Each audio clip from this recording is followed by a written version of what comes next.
All right, welcome back to the channel. For anybody who's new, welcome. If not, welcome back. We're going to discuss Bitcoin, what we're looking at for the next couple of days. Hopefully everybody had a fantastic Memorial Day and a fantastic long weekend.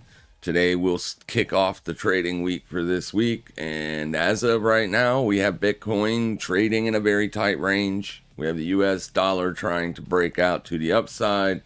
Oil sitting at the low end of the range. Yields are high. Stocks are flying. Crypto Forex, very, very boring. So we're going to discuss all of it. Make sure you guys stick around. All right, first and foremost, obviously, Bitcoin is testing the 50-day exponential moving average. This is kind of big for, I think it has huge ramifications for future price action. I think basically what you have going on right here is a stalemate. Essentially, the bears are trying to win, and obviously the bulls are trying to win. You have price discovery at its finest here. Bitcoin has literally been in the same price range for multiple days, literally going on week number 2 here, and you haven't gone far from where you tested resistance. So literally, we had 4 days of trend, very small range days.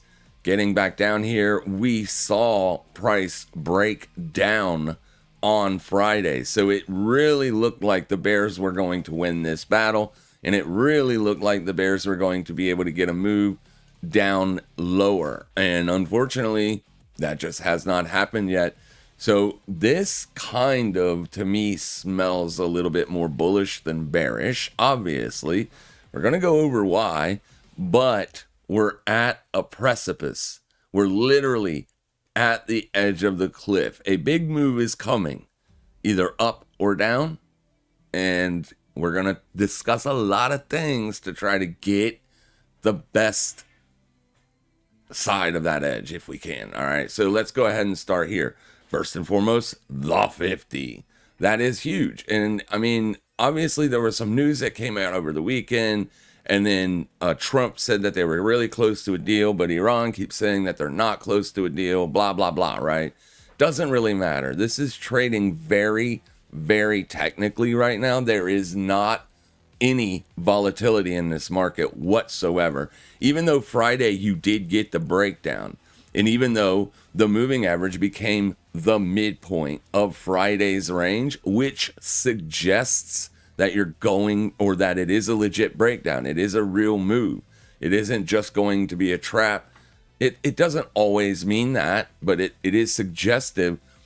You would have been a seller. It would have been the obvious trade going into Saturday and Sunday. You would have been a seller. That would have been the trade to be. And unfortunately, that has not worked out. It hasn't worked out yet. It could work out today, as we did see a very small spike earlier this morning, but that has been since faded. So essentially what we're looking at here is we have liquidation levels. Let's go into the intraday time frame. So here is that spike up off the 50.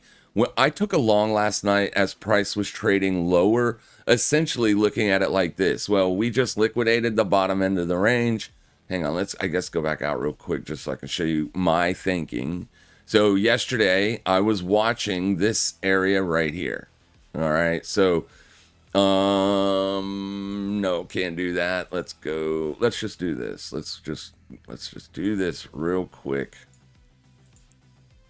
3-day, boom. And then now we can delete everything that's on this chart and just pull up this one line right here and make it very, very simple. So yesterday, oh shit, it's not even the 3-day. Okay, so yeah, it was literally just this. Boom. I mean, that was it. So as I'm looking at price action yesterday, right, I can see that the weekly low is all the way down here. So this is where the liquidations are for the longs. You got to get all the way down there to smoke the liquidate, or to liquidate all the longs last week. All right. All of them. And even on the 3-day, that wick is all the way down there. So as price pushed down below yesterday's low last night, I gave it a little bit of time and decided to say, you know what, I'm going to go ahead and get long here. This happened right down in through here. I went ahead and put on a long position, got my stop loss down here. it's very simple to mitigate risk this way, right? It does look like I'm trying to buy a falling wedge, but it's very simple. If you continue lower throughout the night, then chances are coming into today's session, we're looking for a short. We're going to be looking for that weekly low liquidation. But if I wake up and that trade has not been stopped out yet, you've had all night, essentially the Asian Open, then the London session open, to discover direction. So I wake up and price is doing this. This morning at 6 o'clock in the morning, I'm thinking to myself, this is definitely going lower. So any push up into there, that's where your bears are going to be going into the New York session. But then we got this spike prior to the New York session. So obviously headlines are coming out, and that's what's making price move violently. And you're in discovery here. So to me, as long as you're above this, with the 50-day exponential moving average being under price, which literally means it's right down in here, you almost have to be a bull. I mean, you almost have to be. I don't see any other thing to be. Now, with that being said, if you're trending under today's low, which is right there, going into the rest of the week, you would be a bear. It's that simple. So you're kind of in a really good area here to make a very high probable bet, regardless what your bias is, regardless what your favorite financial analyst on the Finternet says. You can be your own person here, and you could be right. Nobody knows what's going to happen. All right. But yeah, so what do we have in terms of the dollar? Well, like I said, the dollar is working on a breakout here. So the dollar gap down on this open. So last week we spent all week long making higher freaking lows. It looked like the dollar was going to break out to the upside. There was a massive unfilled gap right here. But the dollar just kept struggling. It kept making these insignificant higher highs, but without a trending move. This is important. It speaks to what analysts are thinking, what traders are doing. What are they doing? How are they positioning? Obviously, the dollar bounced from down here, but why is it struggling to go up from here? Well, once you fill the gap, that's about all anybody anticipated it to do. Now, nobody knows what to do. The dollar has literally been in a range for 12 months. Very sideways here. If the dollar was trending right now with a macro style move, then Bitcoin's positioning would be so simple. So simple. If the dollar's breaking out and heading higher above 100 spot 50, you're a Bitcoin bear. If the dollar's breaking down under 96 and trending, you're a Bitcoin bull. I think that's how simple analysis should be right now. But unfortunately, because of this sideways price action, this has literally brought the whole Forex market and the whole crypto market to a crawl. I mean, it is so boring out there. If you're a Forex trader or if you're a crypto trader, trust me, bro, I feel your pain. But the good news is a move is coming soon. We will get Kevin Warsh. He will speak June the 17th. And then we'll get an idea of what he's looking to do, hopefully. Because I've heard him make statements in press conferences or before he was nominated as the new Fed chair of maybe the Fed should have been a little bit more tight-lipped instead of telegraphing their next move. They should have been more tight-lipped. So he may be the most, since the TARP plan was kicked off back from the GFC in 2008, he might be the worst Fed ever in terms of telegraphing future market direction. We'll see. Hopefully he isn't, but we'll see. Sorry, I had to get a drink there. All right, but anyways, yeah. So this is what's killing trending moves in FX and in crypto, in my opinion. Right here, this sideways garbage. you have a lot of macro tailwind risk out there. You have a war in the Middle East, you have rising yields, you have a very choppy dollar. There are a lot of reasons. Oil is up, right? Oil is up at elevated prices. There are a lot of tailwind risks that's keeping the market down. But with that being said, the bears, they should have been able to destroy Bitcoin already. They've had plenty of time. They've had plenty of opportunity. The bears, or whoever is the people that control trend, they have not yet put positions on. So I think where we are right here is the most pivotal place that we've seen Bitcoin be in a long time, and it could set up the next multi-week move. So if Bitcoin does hold support here at the 50, I think it is obvious that everybody needs to be a bull. If Bitcoin loses the 50 and then begins to trend lower, you're going to see a lot more selling pressure show up. I almost guarantee it. And you'll probably see a larger trending move. So right now, basically what we're going to be waiting on is we're going to be waiting to see who is it, and to be honest with you, the first move could even be a trap. Like the first real move or the first volatile spike, whichever direction it is, could be the trap. So just, make sure you're mitigating your risk out there. That's literally all anybody can do in as far as being a directionally biased trader. All right, so how are we going to mitigate this, right? We don't know which way price is going to go. So what I'm going to do here this morning is it's quite simple. I think to be a bear for the crypto market, I want to be short alts, whether it's Fartcoin or Pingu, right, or XMR. Any one of these things. Maybe not XMR, because XMR is not an altcoin. It is a privacy token.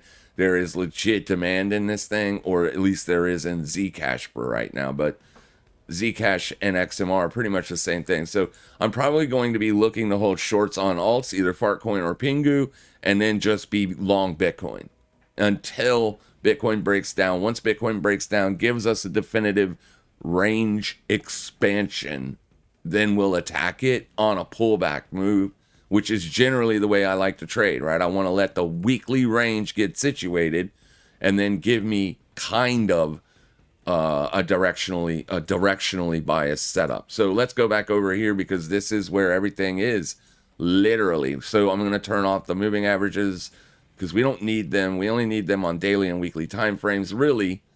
And then here is what you got. All right, so the May's open is down here, but we know that the 50 is what is actually holding us as support right now. So you broke back above the day open. You liquidated the current day's high. So that would have been your high today. You smoked out basically all sellers from last night, all the way from yesterday's open, right? Anybody that shorted after that. You obviously have other sellers that are still in this market up at the current week's high, which is here, and then last week's high up here. So this is essentially where the short trade is. If you're a bear, I think the best trade setup for that bearish positioning would be here, if price can't even get up there. Now, obviously, if price can't get up there, you're not going to get a setup. So you're going to have to decide to be a bear a little bit lower on the range. So hence the reason why it's just a little bit easier to look for that risk off move here. All right, you've got your day open on Pingu. You just made a fresh day high. The bell's going to ring in 15 minutes. So you're either going to see an upside expansion or you're going to see this thing puke. So I'm short Pingu and I am long Bitcoin. And that's how I'm going to roll. That's what I'm going to do today. I'll let whichever one doesn't get stopped out or whatever. If both of them get stopped out, I'm fine with it. It's a brand new week. I'm excited. Last week wasn't so good because literally we've just been sideways for so long. It's very boring. Very boring. I get it. Trust me, I do. So yeah, that's what I'm looking at today. In terms of oil looks like it's topping. I would assume it's going to if they reach a deal. I would assume oil probably gets faded. It probably gets faded hard. The issue with oil is positioning. We've been looking for the short for a long time on oil, and we have made a couple nice trades on oil. I got stopped out of a position last night that I've been holding over the weekend, because on not US oil, but on Brent crude is where I had the positioning, and I wish I would have had it on just regular crude now, because now that Weeks has decided to keep the BZ contract as Brent and then your CL as the crude, just makes it a little bit easier instead of having two of both. But I don't even see the Weeks. Oh, there it is. So essentially what I was short yesterday at the open. So you can see today it absolutely spiked up, made a fresh day high. If we go into the intraday chart, you can see how that played out. So my entry was right in here. I was just watching resistance last week, or Sunday, whenever, this resistance. So this morning, as price spiked here, it stopped me out. And right here, I can be short, but I can't be short anywhere else. My issue with it is price might want to come all the way up to there. It could go higher. So it's very difficult to get positioned here unless you're short at the day high. If you're short at the day high, I think you're okay. But you can see wicks or spikes all the way up to 98.40. But I do like it lower. I do think that it is a fade trade for now. Until it breaks out back above 100 or whatever, then we'll have to see. But very choppy, very sideways, very slow, grinding price action. So because you gap down on the dollar, you just filled that gap. So now I want to see the dollar fade. I think what's happening here is there is too much happening on the carry. I think the carry trade is literally what is dominating dollar positioning right now. It is too expensive to short the USD JPY. So professional traders are just staying away from that. You're not trending. And as long as you're not trending, that you don't want to pay those very expensive fees to set in a position that isn't trending. So because you have this scenario with US dollar and Japanese yen, the carry is so wide, the width between interest rates are so bad, you're just not seeing those sellers dive on to the dollar. It's making dollar bulls, for instance, on USD JPY, if you just buy pullbacks, you're getting paid to hold, just to hold. You see where that becomes attractive, right, for longs. Even though this isn't trending, or really, even though it hasn't really been trending, doesn't matter. If you're getting paid to hold the long, you don't need a trend. You can set in it forever. Every single day, you get a small premium, and that's what's happening. Even though the BOJ has intervened, you're still not seeing that carry unwind happen yet. Once Kevin Moore speaks, if he says we're going to cut rates, that would be good for a short on USD JPY, as at least that yield would drop. The spread on the carry would drop. I don't know if that would encourage sellers or not. You know what I mean? It just depends on how aggressive does he cut and how fast is it. Now, on the other side of the flip coin, if he hikes, because yields are rising, inflation is rising, he will hike, right? You can make both sides of the argument. We're in a stagflation period, he is not going to cut. Yields are skyrocketing, and so is inflation. He's definitely going to hike. Well, in that case, you're going to want to be holding long dollars. If you're holding long dollars to generate a yield or to generate carry, then you're going to be short Bitcoin. That's just the way it is right now. So you can see why it is so difficult for Bitcoin to break out. That is the basic macro backdrop. As long as there isn't And right now, another thing that is kind of hurting the upside on Bitcoin is now the sellers on an annualized basis. It's important that you understand that. Since volatility is so low, you're not seeing big trending moves right now. You can be in a position for weeks to months.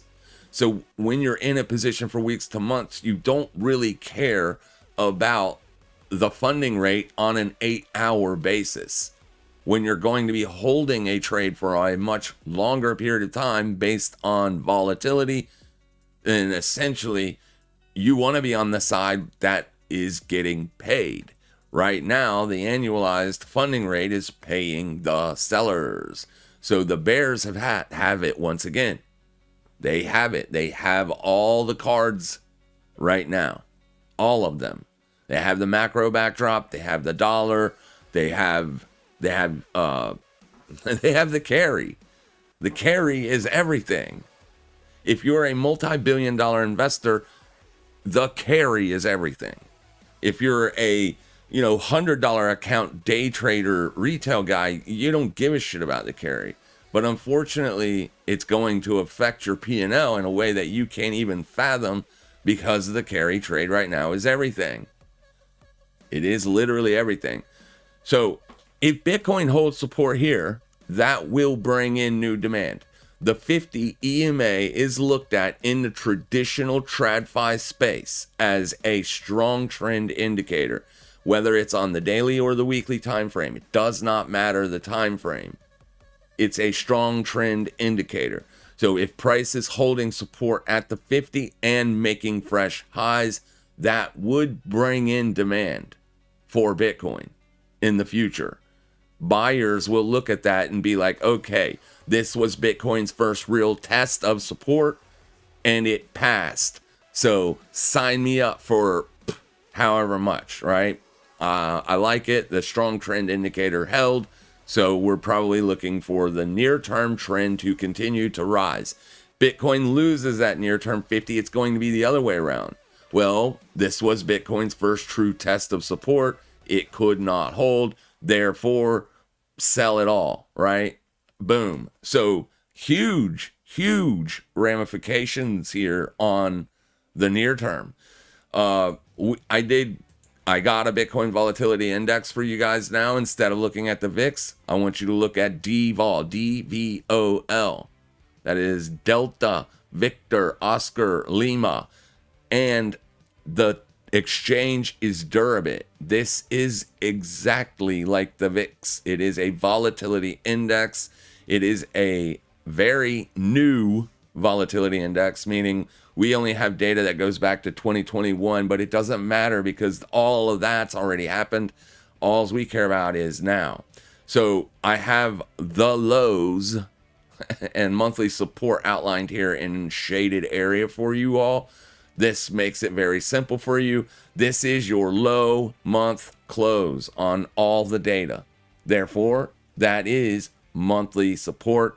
And then this is your all-time low.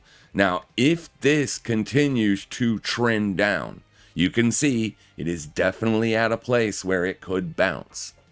So this is another thing that can be looked at as both bearish or bullish, depending on your worldview, I guess. But I get this, if it continues to trend down, the bearish case for Bitcoin isn't going to hold for very much longer, I think.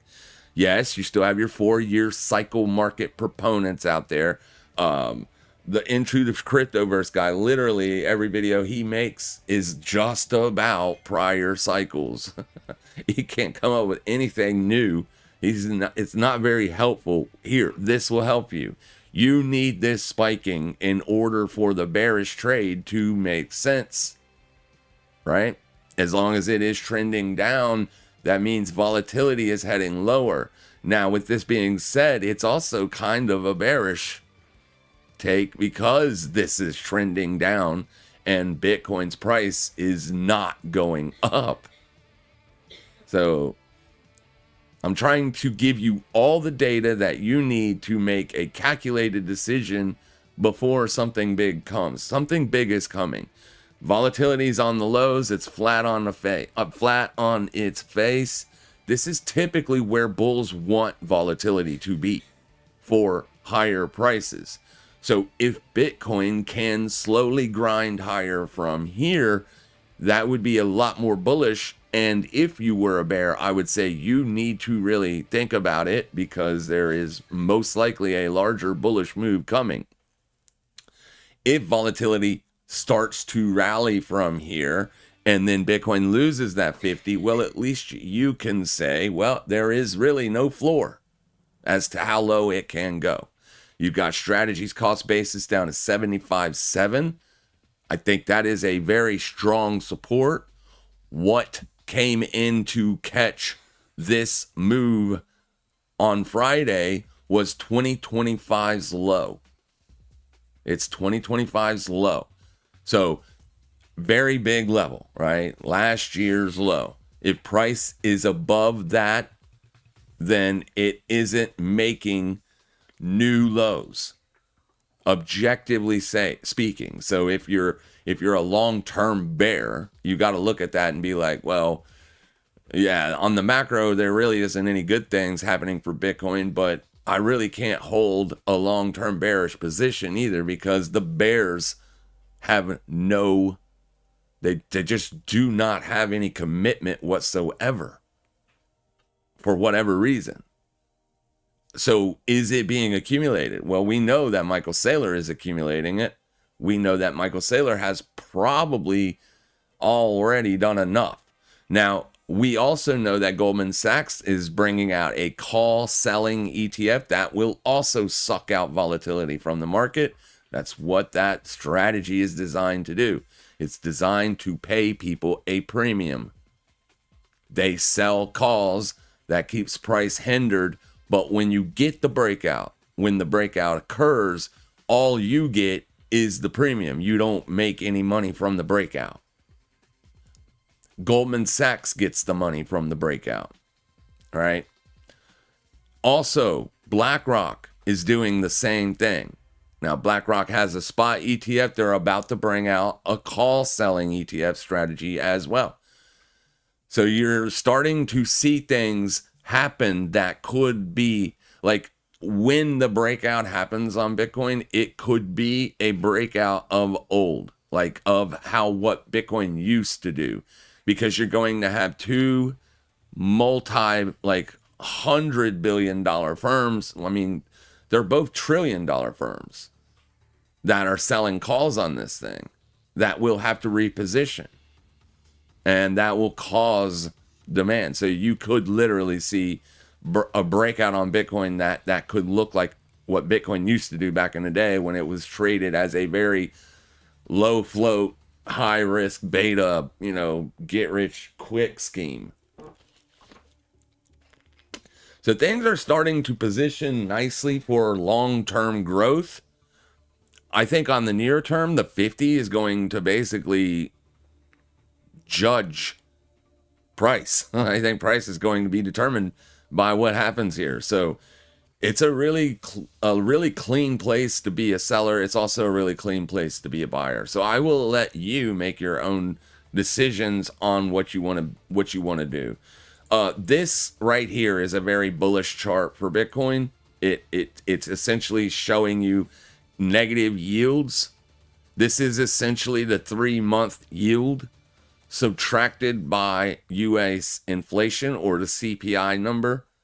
So generally, any time that you were positive and flipped negative, that it's a macro indicator. It's not something that's going to happen today, right? The last time this played out was in October of 2019. You got that negative flip, and then Bitcoin went on all the way into September of 2020 before breakout happened. So almost a year before the breakout happened, but still, traditionally speaking, this is the signal to be a buyer on Bitcoin for a macro style breakout, with the caveat that near-term volatility is definitely going to affect P&L. So you definitely don't want to be super levered up or anything like that. because the near term volatility could do this, right? It can fluctuate, it can make those lower lows and higher highs. It can be the megaphone style pattern. So, but longer term, it is a good sign for Bitcoin. We also saw volatility bottom out. I don't really even want to show that freaking chart, not volatility, but momentum bottomed out on the weekly time frame. I've been beating that horse to death since that signal fired, but here it is. I got to do it.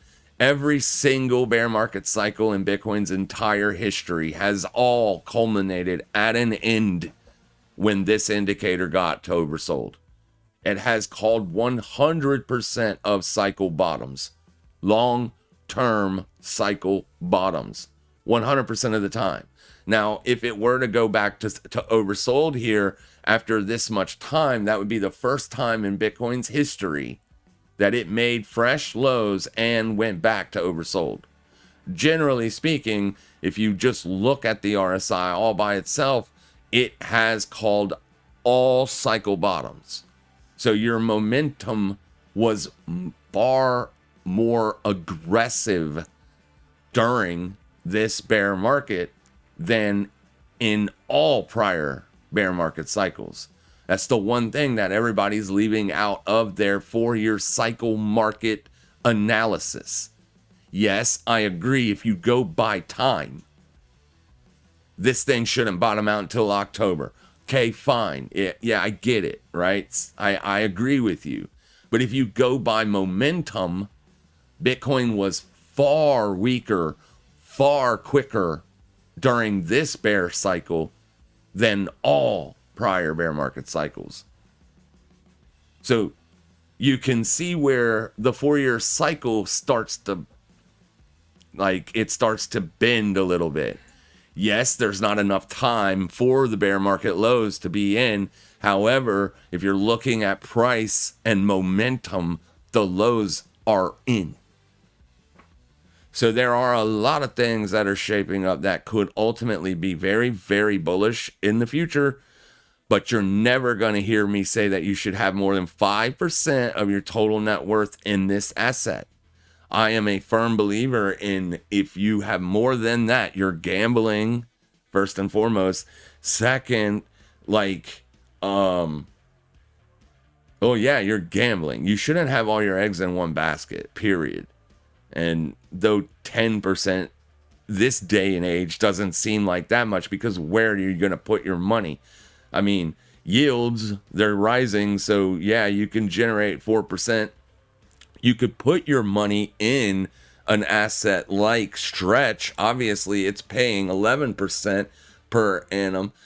However, if Bitcoin fails, it's going to be hard to get out of that asset, most likely, with being unscathed. Because let's be honest, if you buy $100,000 worth of shares in STRC, there's no guarantee you're going to be able to get out at the same price in which you invested. And that's the thing. That's the way all investments work. But as long as Bitcoin is above Strategy's cost basis and moving higher, then they can pay their redemptions, and it is a very attractive vehicle to park a lot of cash. It absolutely is. I'm going to do that eventually. I'm not going to do it while Bitcoin's down here, though. Why? Because this is literally their cost basis. They become another tailwind risk. If Bitcoin spends a shitload of time under this red dotted line, then Strategy themselves become a risk. Maybe not a liquidation risk, but still a risk nonetheless. Couple in the effect that you have two multi-trillion-dollar funds that have call selling strategies applied to Bitcoin, so thus pulling out. So volatility is what MicroStrategy wanted to target.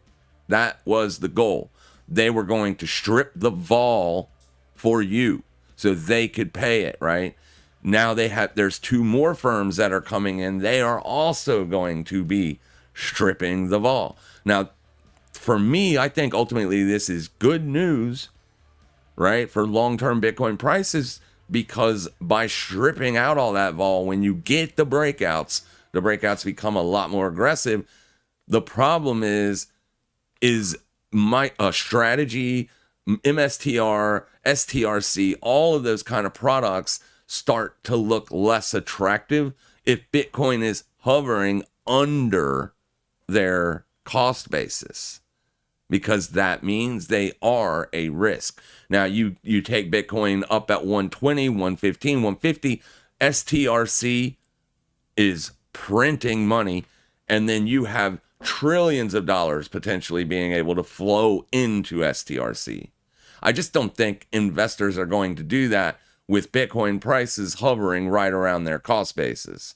So I think Bitcoin is essentially in a big stalemate here. And with the dollar showing us no signs of clear directional bias, it makes it even more difficult to put on a long-term Bitcoin position.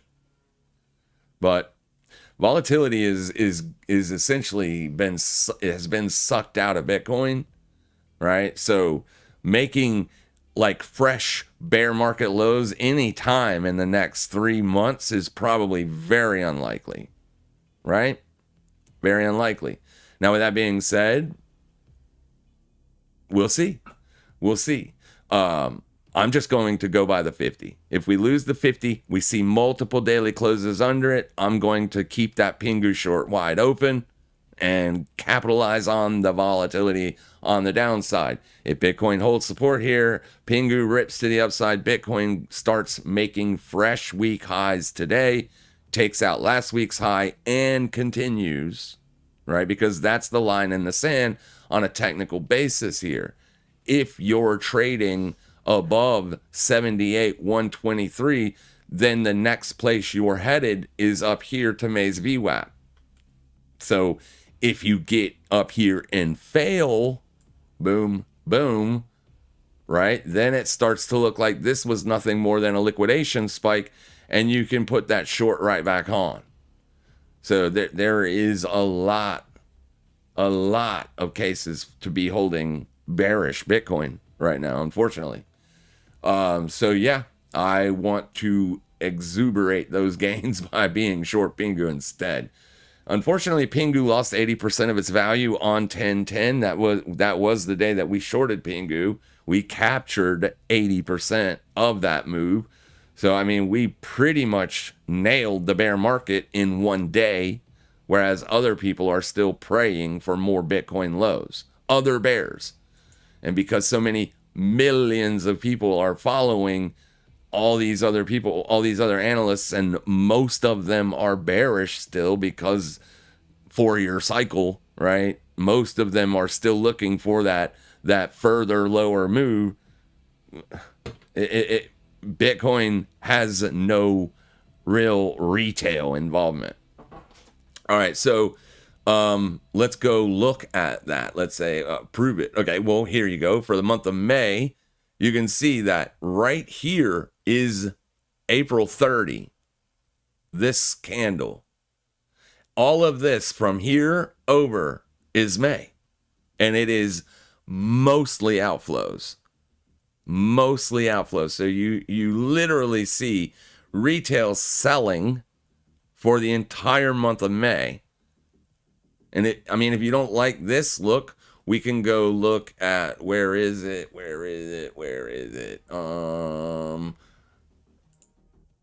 I'll just pull it up here. Right. All right, perfect. I can go to May 7th. That's as far as I can go with it, but still mostly selling. Right? There isn't much bullishness in here at all. So if retail is so freaking bearish, why isn't price? That's a pretty good question to be asking. And it's because of those reasons I have more of a bullish bias here. Yeah. Because people are so bearish and this thing isn't on the lows, that's a pretty good indicator by itself. Like, everybody is so freaking bearish, and yet Bitcoin is currently up at range highs, not range lows. I mean, that is the most bullish case for me. So the dollar is, like I said, the dollar yen, that's going to dramatically hinder upside pressure on Bitcoin, I think. I want to see Bitcoin become bullish, even though the dollar is bullish. When I can see that correlation broken, that inverse correlation that they share right now, that when that happens, I think that would be the biggest bullish sign for Bitcoin that I've seen in a long, long time. But as long as that inverse correlation is still there, dollar rally, Bitcoin go down, I think then that's going to hinder a lot of Bitcoin growth for now until we get resolution on rates. Now, as I stated earlier, it's anybody's guess what's going to happen. We are in a stagflationary period. It does not make sense for Kevin Warsh to come out and cut rates, especially with interest rates rising. However, if he's trying to allow, the market to essentially go, I don't know, if he thinks that we can grow our way out of this or whatever, I don't know. All right. I'm not a macro analyst. That's not on me to decide what he's going to do. I'll just wait for him to come out and tell me what he's going to do, and I'll trade price. Price is king. Price is king. Price tells you everything you need to know. Is it weak? Is it strong? Right now, vol is so low, it makes sense that Bitcoin isn't on the lows. You need volatility spiking. You need volatility climbing for Bitcoin price to be heading lower. And that's not what you have happening here. So Bitcoin is kind of more bullish than bearish here, even though the dollar is also kind of more bullish than bearish, I guess. But on an intraday basis, I don't really care so much about that fluctuation. So here's the gap down, right? If the dollar's trading under 99.19 for me all week long, if the dollar is under this, I will have a little bit more of a bullish bias on Bitcoin. But I've already said that just by simply paying attention to the 50-day exponential. In terms of setups today, there really isn't a sell setup unless you sold the day high. Right here was your day high. So unless you got in there, there really isn't anywhere else to be getting involved in this thing, because the POC is down here on the lows. This kind of suggests that buyers are the aggressor, but we can find out exactly who's more aggressive today, right? We can go into cumulative volume deltas, and yes, your buyers are the aggressor.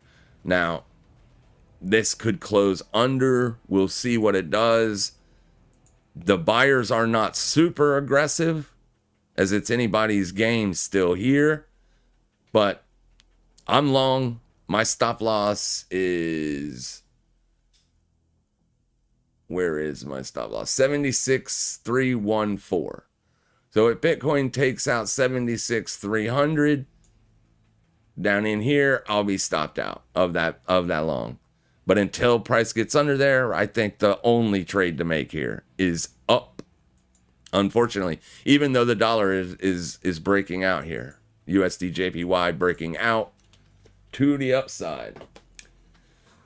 So I have to mitigate my risk, and the best way to mitigate my risk is to be a bear on an alt and be a bull on Bitcoin. It's as simple as that. All right, let me see if anybody's asked any questions or anything. Good morning. What's happening? Good morning. Greetings from Nigeria. What's happening?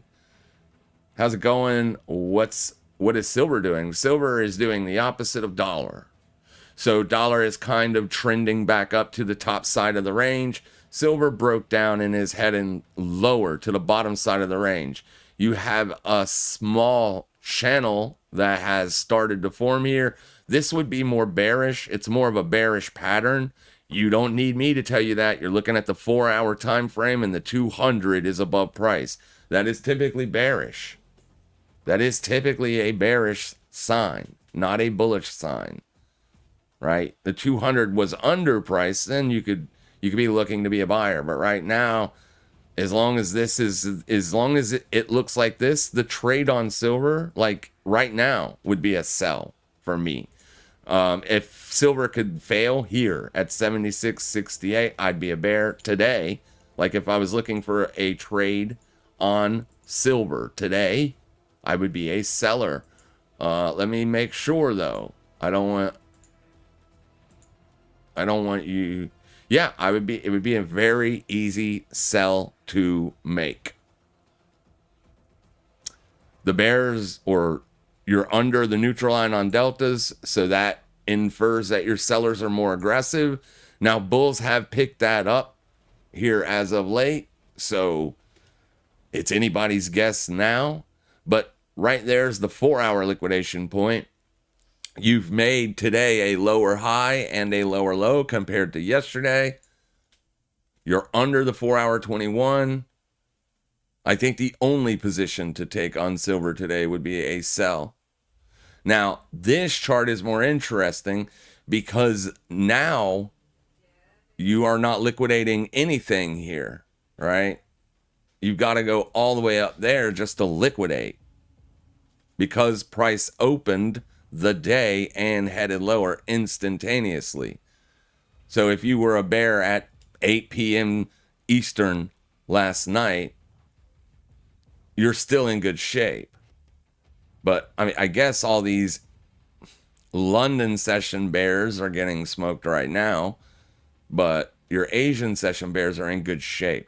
I would rather be a seller here. Obviously, price isn't there, so you have to make a decision one way or the other. I would assume that today's price action is more bearish than bullish. That was a legit breakdown this morning. Bam, bam, bam. So you've taken out what little uptrend you started to build in here. Right? It's very small compared to the big breakdown move you saw Thursday and Friday of last week. So, I mean, that's why I'm saying, like, it's not a great area to look for a short, but it's where I would put on a short. If I was a bear, I'd absolutely be more than willing to short that. The dollar is currently filling that gap though. So what if the dollar fills this gap and rolls over? The dollar right now is putting in the weekly high for this week. You are literally trading up at week highs on the dollar. Today's Tuesday. That's typically when we look for weekly highs or weekly lows to be set. I don't think the setup is right here, right now on the dollar, but it abso-freaking-lutely could be. I could 100% be a seller on the dollar right here. As how hard is it to mitigate that risk? It isn't. All right, I'm going to put on a sell right here, right now, and just put my stop right there. And that's it. That's all I got to do. And then I can let price do what it's going to do and tell me what's what. But with that gap right there, I would probably rather be a seller up here so I can get my stop above the gap fill. So, I mean, this would have been a trade that you would have had to take literally at the bell, right? During the New York session open, as we're 15 minutes into the New York session open. But right here is the New York Open. And the gap's still a little bit higher. So I would rather it trade up to there and then fail to be a dollar bear. But it's failing good enough here as far as I'm concerned. I don't think you need to fill that gap. I mean, technically speaking, one could argue that it's the majority of that gap is filled, because on Friday you traded down to 99.17 and you almost hit that price already. So I would consider that gap filled. Yeah, unfortunately, we're not gonna know what's gonna happen until price starts its expansion.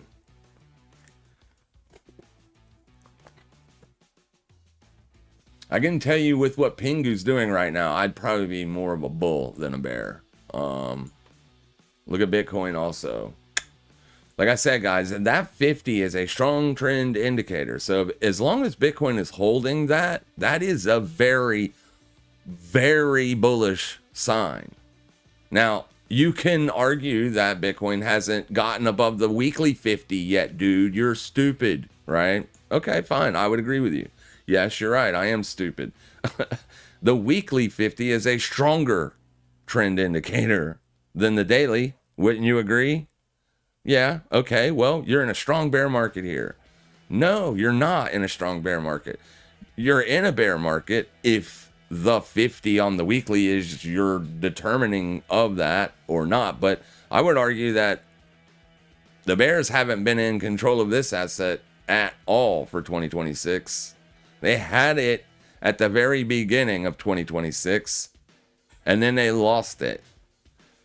So at this point in time, it looks like the bulls are trying to regain control of the asset. So going to the smaller time frame makes more sense here. Now, over the weekend, I made a post because when the bears saw this last week, they were all bragging. They knew they had it then. So I made a post when Bitcoin come back up here, if it can, roll over here, then I would be a bear as well.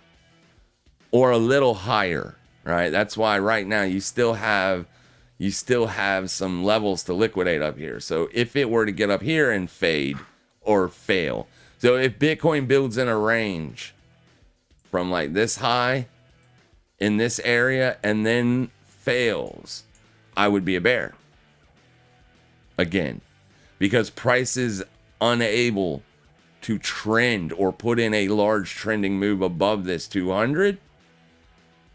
And you've gotten a bear cross.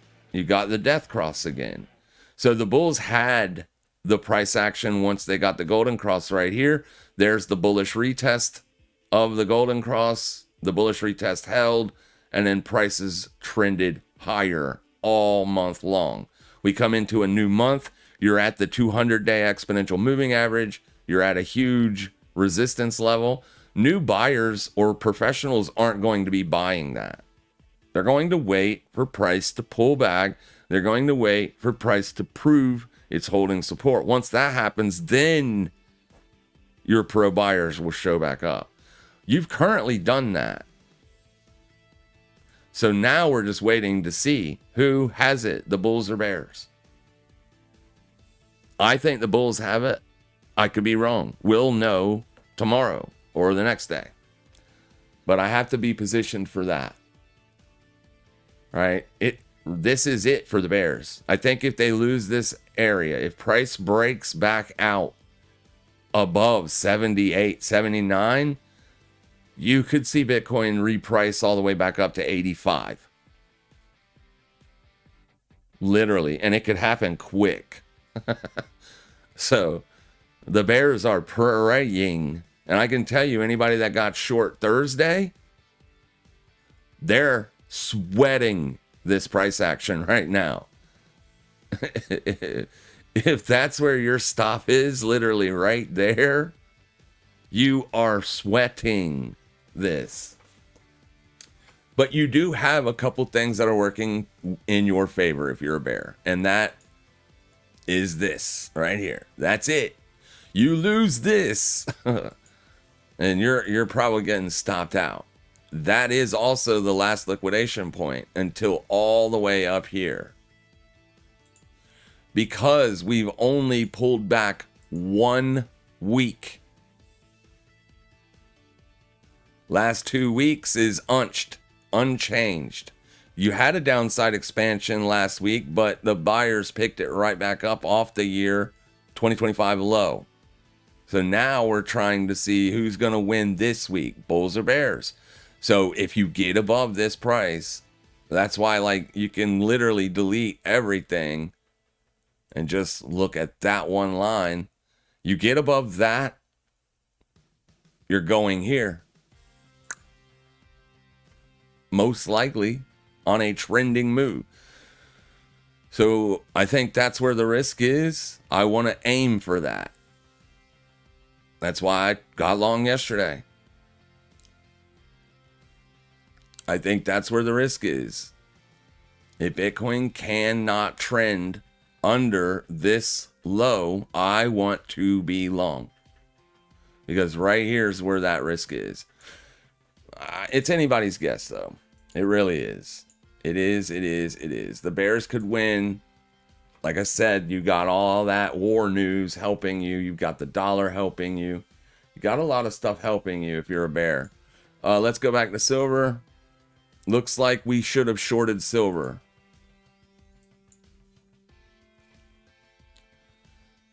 Looks like we should have shorted silver. That's fine. We're not going to chase it. It's fine. Aussie is also confirming this move because the dollar is firming up here, breaking out and trying to continue. That's going to put a little bit of pressure on gold and silver. Aussie is also trading off of 71,742. So yeah, it looks like we should have put on the short there. But the dollar could still be building in a trap. I just don't think it is because of interest rates. I think the real move on the USD JPY is up. And it is until you get the US Fed saying we are going to cut interest rates or the BOJ saying we are going to hike. You need, for USD JPY, you need this spread needs to tighten. As long as it's wide like this, the easy trade is to buy USD JPY. It's so simple because you're getting paid to just sit in the long. The issue with getting long USD JPY is you're at a key level resistance, and also there are spikes, like super volatile downside spikes that have happened that have stopped me out of a couple different positions. So those volatile down spikes, those are what are difficult to get positioned. So I'm going to wait for one of those again, and then maybe just get long USD JPY. But hopefully there's been enough Bitcoin accumulation to happen to the point to where even if the dollar's rallying, Bitcoin is rallying right alongside it. But time will tell. So got a new week open. You're in price discovery right now. There's your weekly VWAP, kind of also acting as resistance. I think the bulls have got it here, though. I really do.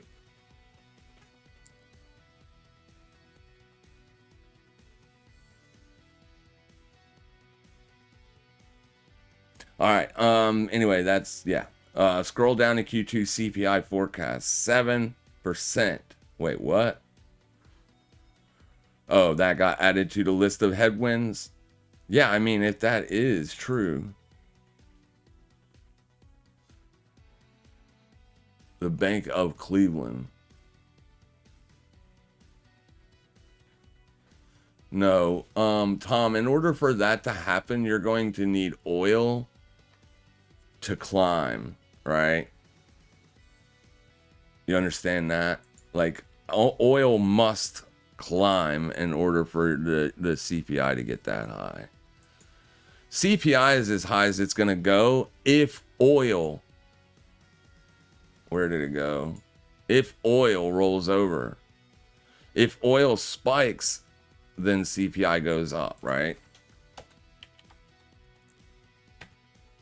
Oil controls a huge portion of that larger figure.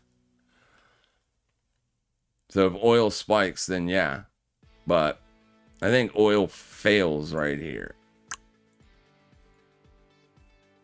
Maybe not today, because obviously you've got a lot of bullish momentum here today. But if it does get here and fail, I would be short oil. If it trends above that, then I wouldn't be, because then it's headed up It's headed up to last week's high. But I can very, very simply put on sell side risk right here on oil if oil fails here today. It can jump up here and close multiple 30-minute candles above, but if it just bases out and then starts to roll, that's going to be a sell for me.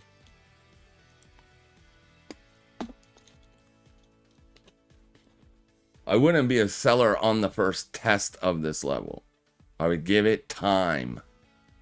Because it's the trending move that matters. Does it break out and continue to post higher highs, higher lows, higher highs, higher lows, and grind? If so, then obviously oil may be looking for that higher price up there. But if it gets up here, bases out, and then starts to fade, I'm fading that trade. And ultimately, this could be helping the dollar strength right now. I mean, they call it the petrodollar for a reason, right? They call it the petrodollar. As long as oil is grinding higher, it's going to put upside pressure on the dollar, downside pressure on Bitcoin, till that correlation breaks. And if that correlation breaks, I'm going to be uber bullish Bitcoin.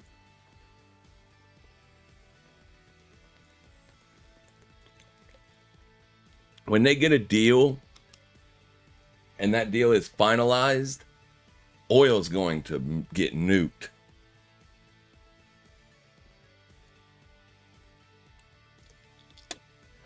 I know you got all those people talking about supply has been hindered and all this, and it could take months before. It won't. It won't. Oil will fade, and it'll fade hard. You have had people being buyers of oil ever since it went up, ever since it broke out, right? Because of this war. But price doesn't care. It doesn't care about your entry. It doesn't care about your feelings. It doesn't care about your directional bias. Price is king. Price is hanging out here waiting for the news. And once you get it, yeah, you're going to nuke this low. You'll nuke it. You'll nuke it quick. So I want to be positioned for that. Because the longer that this goes on, the more and more that Trump will begin to fade. Like he'll give in more, right? Trump is a hard line right now, but Iran does understand that Trump wants these markets down.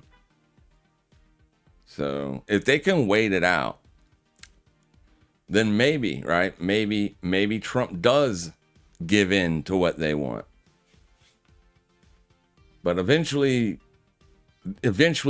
there's going to be a deal. And oil's going to get nuked. And I want to be on the side of that. All right, Bitcoin's not doing anything. Pingu's grinding higher, so naturally I've been stopped out of that. Looks really good here too. As an expansion, it's still inside of yesterday's range, so you're not really doing anything on the week in terms of the week, but I mean it does look okay as long as you're above. I mean, this could be the sell, right? It is the week open. Let's get the VWAP on there. The buyers did show up, but they're not hyper aggressive. Yeah, this could be the sell here. The last sell. Great.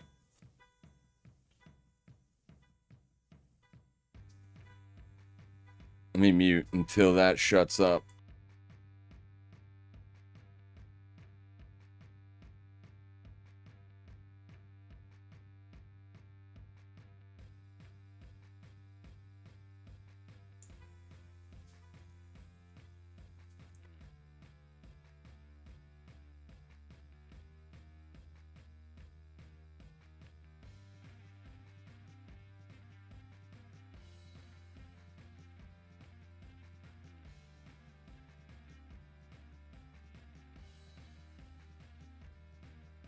All right.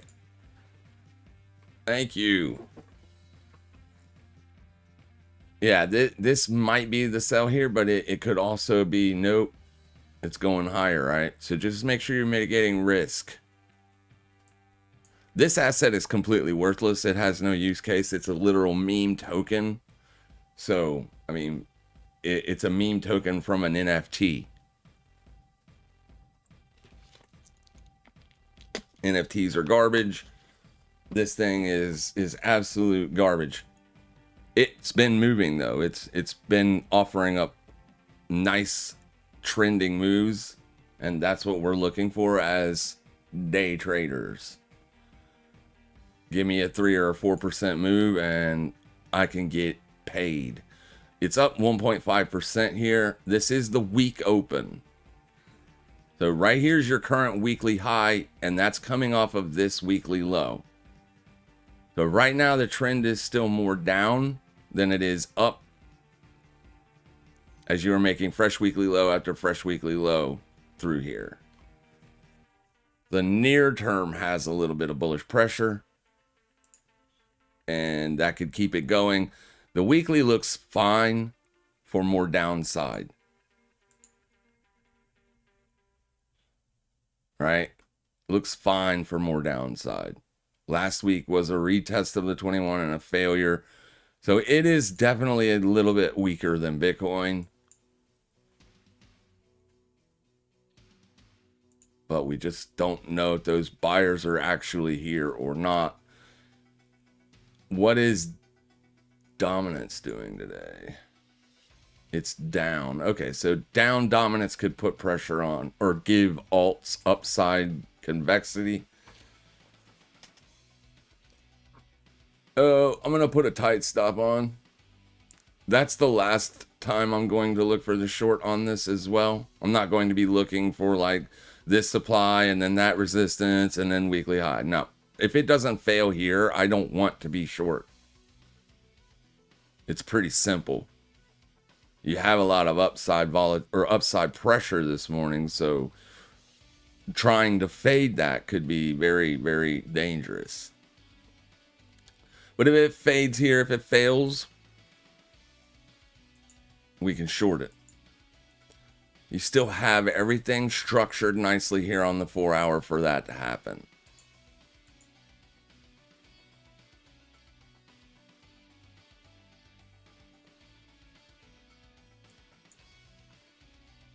USD JPY. What is that? Daily time frame? As of right now, you're trading above the weekly high. So you're trading up on week highs. And there's a big liquidation low on USD JPY at 159.345.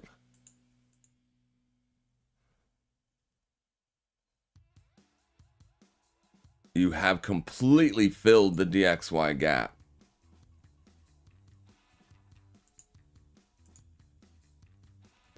Oil has liquidated just now. So that would have been the short entry there on the oil.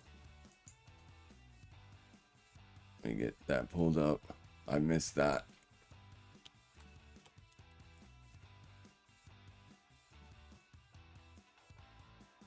I'm going to put on a short here on oil too.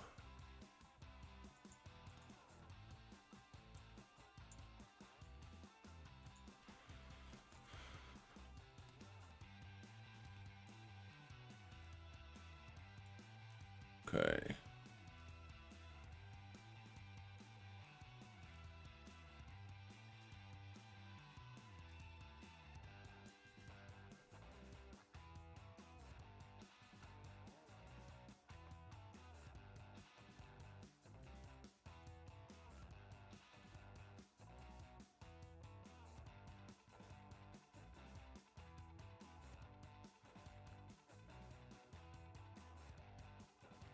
Let me put this on.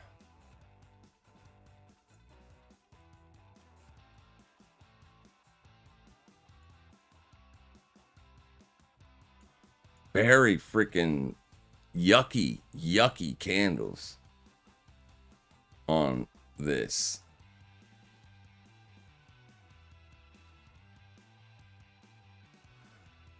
I will get filled if it tags 93.86 and my stop is going to be Hive Day on oil. So this is my entry, that's my stop.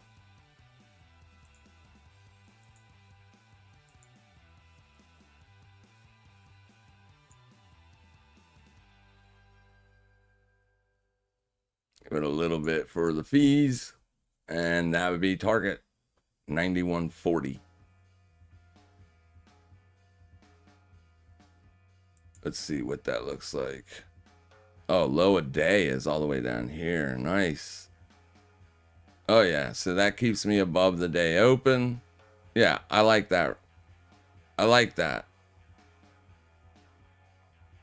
Yep, I'm okay with that. Perfectly within what can happen.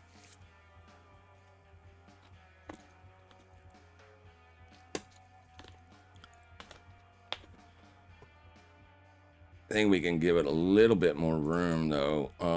Yeah, because these buyers are serious, boy.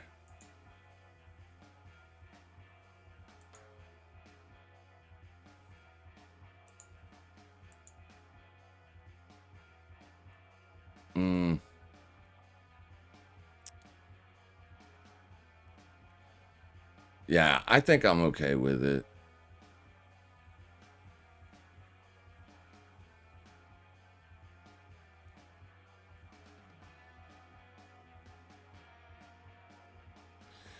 Yeah, you don't have to rush into it, obviously.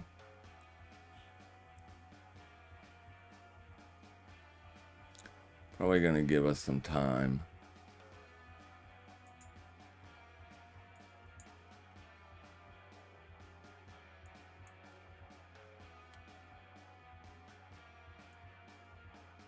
Bitcoin still looks good for the upside pop.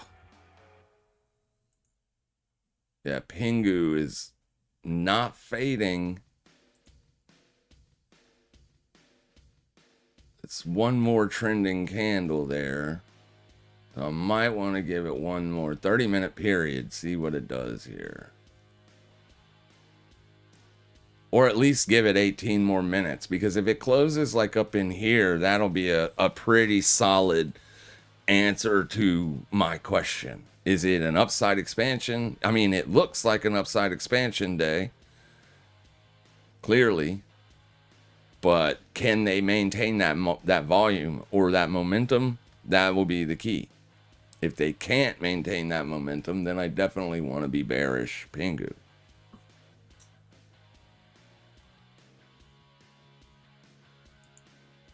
The CL just gave me a fill.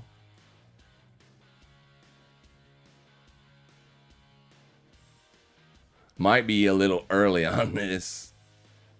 Not really, though. It's 10 o'clock, so it should fail here. If it's going to fail, it's going to fail here. If it goes on up and gets back up to high day, then obviously I'm wrong.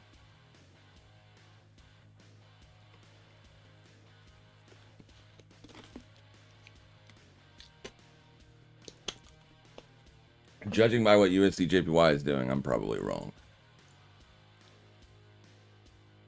Dollar did not make a lower low. Let's see if it's done it on the 30-minute. No, it hasn't.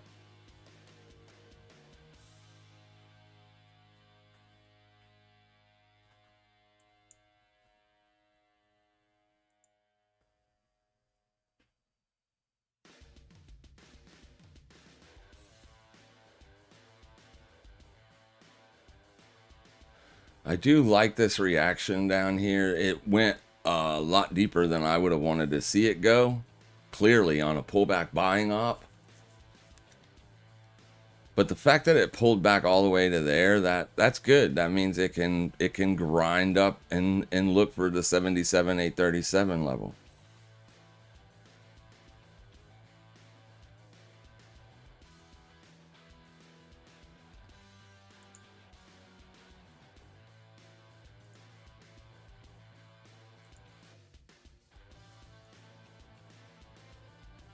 Weekly open is right here. It's still anybody's game. I kind of have to give it to the bulls with that kind of volatility, though. Usually when the bears have it, it just gets killed. It doesn't go up like that.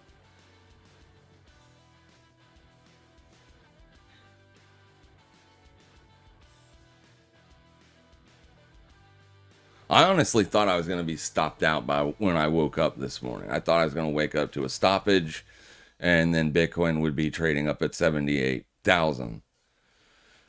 So to wake up and see that I didn't get stopped out, I was like, oh, nice. But it was trading like down. I was like, ugh, that sucks, dude.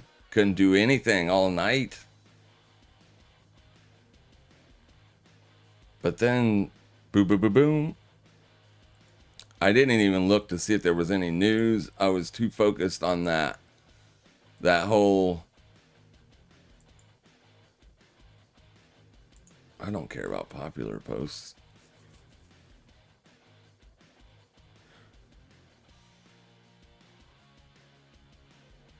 All right, so let's pull him up.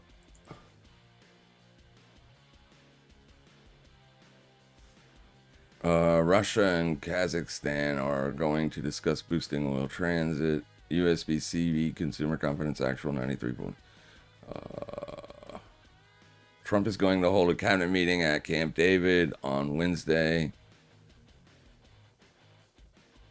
Ground operation in Lebanon begins beyond the yellow line.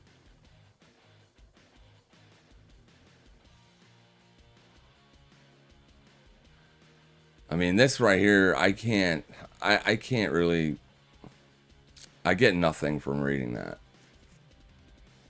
I don't know if that's good or bad.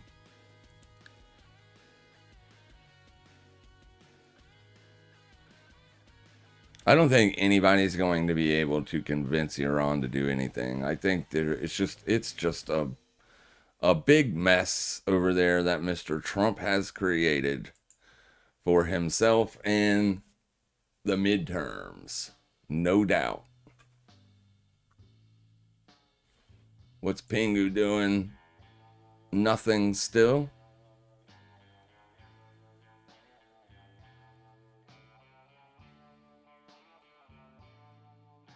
I mean, let's be clear, it is trending. As long as it's above the highs, it's still trending. Scroll down. I read that. Good morning, says Pixel Property. Good morning. Good morning, Paper Wiggleman. How high are you taking the long? What do you mean? How high am I taking the long? On Bitcoin? As high as it wants to go. It's not so much of a scalp, man. It's more of a swing trade because of where Bitcoin currently is and what it has done. That reaction off the 50, the sellers should have had it. The sellers should have had it. We should be looking at Bitcoin down 74 today. 74, 75 at the minimum.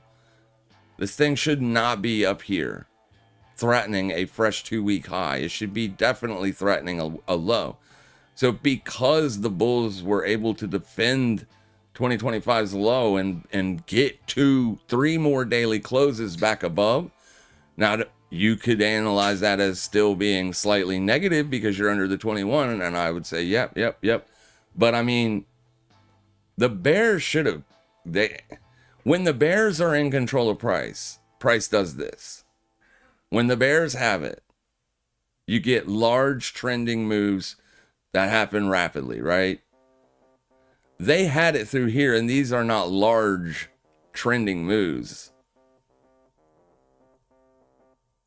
To get this breakdown here and then go right back up, that smells more like a trap than an actual sell side conviction move. So as long as Bitcoin is holding the 50 as support, I want to be long. And as long as that's the case, I don't see any reason to close it.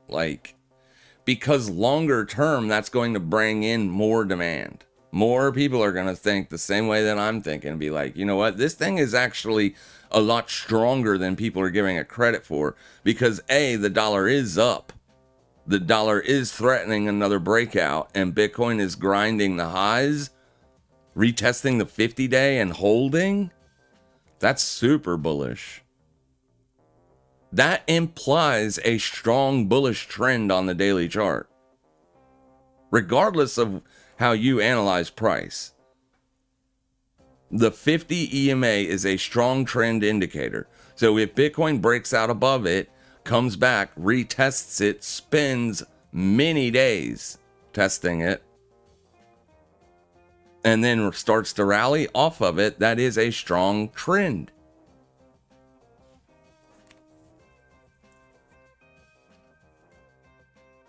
Now, if price is under it, you don't have a strong trend. You have a potential breakdown. So generally speaking, the 21 is my favorite average to look at and view. And in cases where I want to be bearish, I will oftentimes use that as my bearish go ahead. All right. It's a rule. If price is failing the 21, I want to be bearish, generally speaking. But after testing the 21 on Thursday and then getting a breakdown failure on Friday, I do not want to see price come back to that quickly. I want to see price break down, get extended on a downside push, then revert to the mean, then revert back to the 21.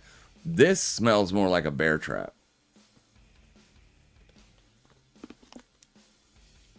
But obviously, if we spend time here, right, 3 more days, and Bitcoin doesn't break back above the 21 day, that will start to be, very, very tight price discovery range here. In terms of a volatility, like in terms of a Bollinger Band move, like a volatility breakout style move, volatility is not a directionally biased indicator. If volatility expands, it can be on upward price action or downward price action. So I'm not saying that if this indicator goes up, price is going to go up. I'm not saying that. What I'm saying is if this indicator does start to go up and price is going up, I want to be bullish. And I want to hold for a larger bullish break. So this hasn't signaled on the floor yet. Since the Feb lows, right? The Feb lows definitely signaled a bear floor. They definitely signaled that. Like, if you're a seller anywhere in here, you need to take profits because a reversion trade is most likely coming. And that did happen because here we are. So when we get this signal, which you're still days away from that happening. So Bitcoin could absolutely trade in this range for the next several days. That's unfortunate. It's the truth, though. If that happens, this indicator comes lower and then starts to signal a vol breakout move or a squeeze. It's also known as a squeeze, a squeeze style trade. So, I mean, we haven't got that squeeze signal yet. But I mean, this looks way more bullish to me than it does bearish. Way more bullish than bearish. It's just the way that I analyze price. I'm a price action analyst, and macro analysts poo-poo price action analysts all the time, but I got news for you. A good price action analyst can absolutely find fantastic places of opportunity. And once you lost that 50-day back to the upside, that told me right there that the bears are not as strong as they would like for us to believe. That new demand is going to see this, and it's going to be like, this is a very positive sign for Bitcoin. Longer term, you've essentially been testing the 50-day EMA since Monday of last week. So we're Tuesday in a new week. 7 days, 8 days later, Bitcoin is still Above the 50-day? What? You know what I mean? Yeah, that should bring in new demand for sure. Any trend identification strategy. People that are trend traders, those guys, the guys that look to identify trend, allow trend to be identified, they are going to put risk on. It's as simple as that. And those guys are going, hopefully, to propel it back up to the 200-day. I want to be positioned for that. I am not a bull or a bear. I am a trader. I want to look for positions in the right direction, especially with trend. I will short Bitcoin all the way to zero. If Bitcoin wants to go to zero, if Warren Buffett and all the old school billionaires that think Bitcoin is absolutely worthless, it ain't worth shit, it's going to zero, I'd be right alongside of them. I have no problem shorting this thing all the way to zero. None. I am not married to Bitcoin. I am married to making money to pay my bills. I can't pay my bills in Bitcoin. I might be able to pay a couple of them, but I can't pay them all. I have to use US dollars for that. So as long as US dollar is the preferred currency to pay my electric bills and things like that, then obviously I got to make US dollars. I have to be married to dollars. It's like I was born into this wedding, right? It was an arranged marriage between my father and the US government. So I have to be married to the dollar. I don't have to be married to Bitcoin or gold or the S&P or any other investment. But I'm a trend trader, so I identify trend and then I put positions on to benefit from said trend. For me, and the way that I view price and the way that I analyze it, Bitcoin is more bullish here. It is not bearish. It was bearish in February, but we had a capitulation also. We've had time capitulation. We've also had the most liquidity ever capitulation. So, I mean, I don't know why people are so bearish. They shouldn't be. They should be uber bullish because Bitcoin is not set new lows. That's usually a bullish sign.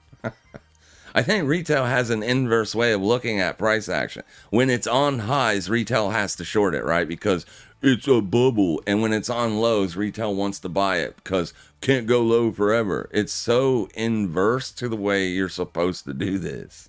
Completely ass backwards.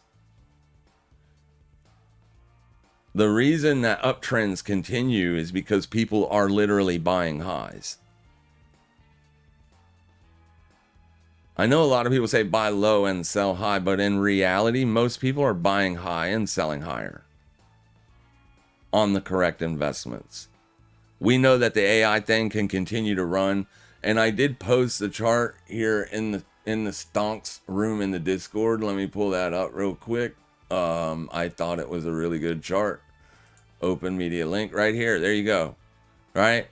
The difference between a bubble and a boom. This is from linspeculator.io. Don't know the guy, don't care, but this was a fantastic chart. Cisco back in the 90s. Earnings is your yellow line, blue is price. See how that separation there? That's a bubble. Here's Nvidia today. Your earnings line is outpacing price. That is not a bubble. He is 100% correct. Not a bubble. I would argue that price needs to do some catching up here to the upside. And I don't have to make that argument. The S&P 500 has already made it. The S&P 500 has already made it. For any one of you guys that think that this is a bubble and this thing is going to roll over soon, you are on the wrong side of the market.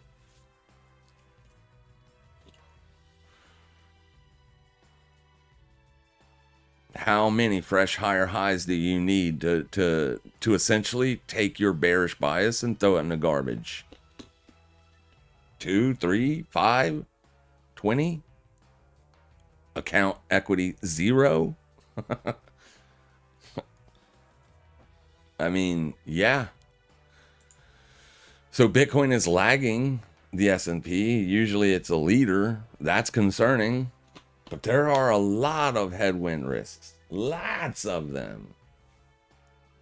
There's a lot of tailwind risks out there as well. A lot of risks. You got BIP 110. That's not going to go into effect until September. After that drama goes away, then maybe. Also, like I said, trend traders are going to show up. The more time this thing holds the 50 day, you're going to have buyers show up. It's just a matter of time. And that's going to be big money. Those are big money investors. So yeah, I think this is absolutely positive price action, not negative. Pingu's breaking out again. So this is not what I want to short. Like, whenever this is happening, I don't want to short this. Oil hasn't broken down yet, but have I gotten stopped out of it? No. So why would I, like, why would I, yeah, no. I'm liking what I'm seeing out of oil here. I would like it a lot more if price would actually start to head lower faster, but once a deal comes in, that's all I'm trying to do with oil. I'm trying to just get positioned at an area where I'm not paying a shitload of money out in premium or in funding fees, and B, I don't have, psychotic wicks overnight or on the weekend trying to wick me out. If I can get positioned for that, I want to hold the oil trade too for as long as possible, because timing it when the deal actually goes through will be almost impossible, because it will be once who's ever running Iran makes the decision to do so. Once that news is leaked, oil dumps. That's the way I'm looking at it anyway. Could I be wrong? Absolutely. Absolutely. But I'm willing to put the risk on to try. That's why I've had such a short-sighted bias on oil for so long. Because I know it's just a matter of time before we do. And so far I've caught 2 really nice down moves on oil. 2 of them. I caught the first one and literally had someone tell me it was straight luck. Okay. Caught the first one. Caught this one. I did not catch this one. I missed that one. But I got this one and I got this one. So if I can get the next one, I'll be done with oil.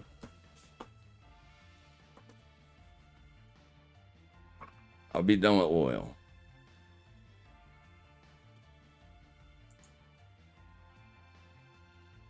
This thing is ugly. I don't know why it's so ugly. It's normal trading.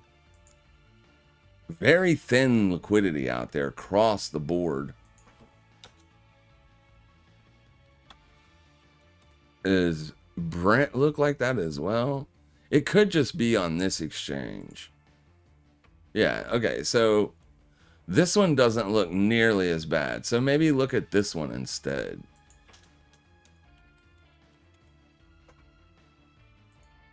Yeah, this one doesn't look nearly as bad. The deltas are still strongly in favor of the bulls, but price is strongly in favor of me. But we'll see. You didn't even liquidate that, so never mind on this one. That's the level I was watching on weeks.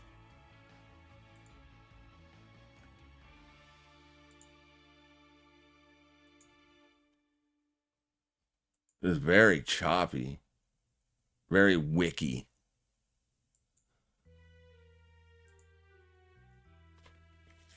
Yeah, buyers are still very much positioned here for an upside rip. Be careful if you're trading oil. Dollar's still up. Dollar looks like it wants to go up higher.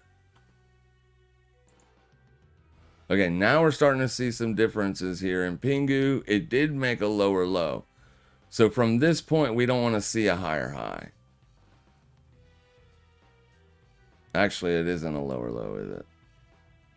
8935. No, it is not a lower low. It's a higher low still, but at least now you're starting to see that come in. Same for Bitcoin. It's losing momentum here. And it makes sense. You're in price discovery. Very choppy trading here. You got two key levels of resistance. You got a level of support and a level of resistance. And you've liquidated both Sundays, high and low. So it's anybody's guess where this thing's going to go.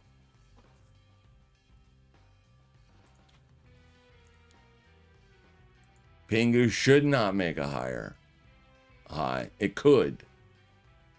If it does and fails, I'll attack it. But the dollar is not rolling over. So the dollar is kind of inferring strength here for now. You filled the gap. So if it was going to be bearish, you would think it would be soon. It doesn't have to right now. But the next 30-minute candle needs to take this low out. If this one doesn't do it, the next one has to.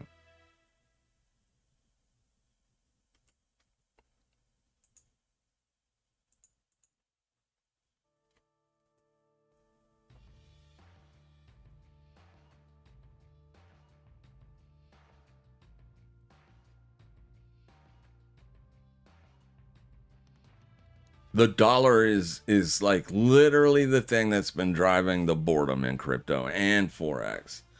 Dude, I mean, I got so freaking discouraged this morning when I looked at all of the pairs, all of the majors. Just go look at them, and don't look at them paired versus the dollar, right? Look at them just there by themselves. So like, here's the monthly on the Swiss franc. What has it done since June of last year? Not really nothing. It did break out for a couple months, but I mean, to be fair, it's a small trend compared to what it did prior. Like, that's what I want to catch. A multi-month move. Those are where you make all your money on the year. We haven't been able to catch, look at Euro. Literally for a solid year, this thing has been freaking grinding out this range. It did a false breakout to the upside twice. Literal bull. Look at the pound. You can't get any more sideways than that. The yen. The yen is working on a huge breakdown here, but we know the BOJ is going to intervene. So there really ain't like a whole lot to anticipate here. We just don't know where their next intervention will be. Will it be at 160, 165, 170? We just don't know where.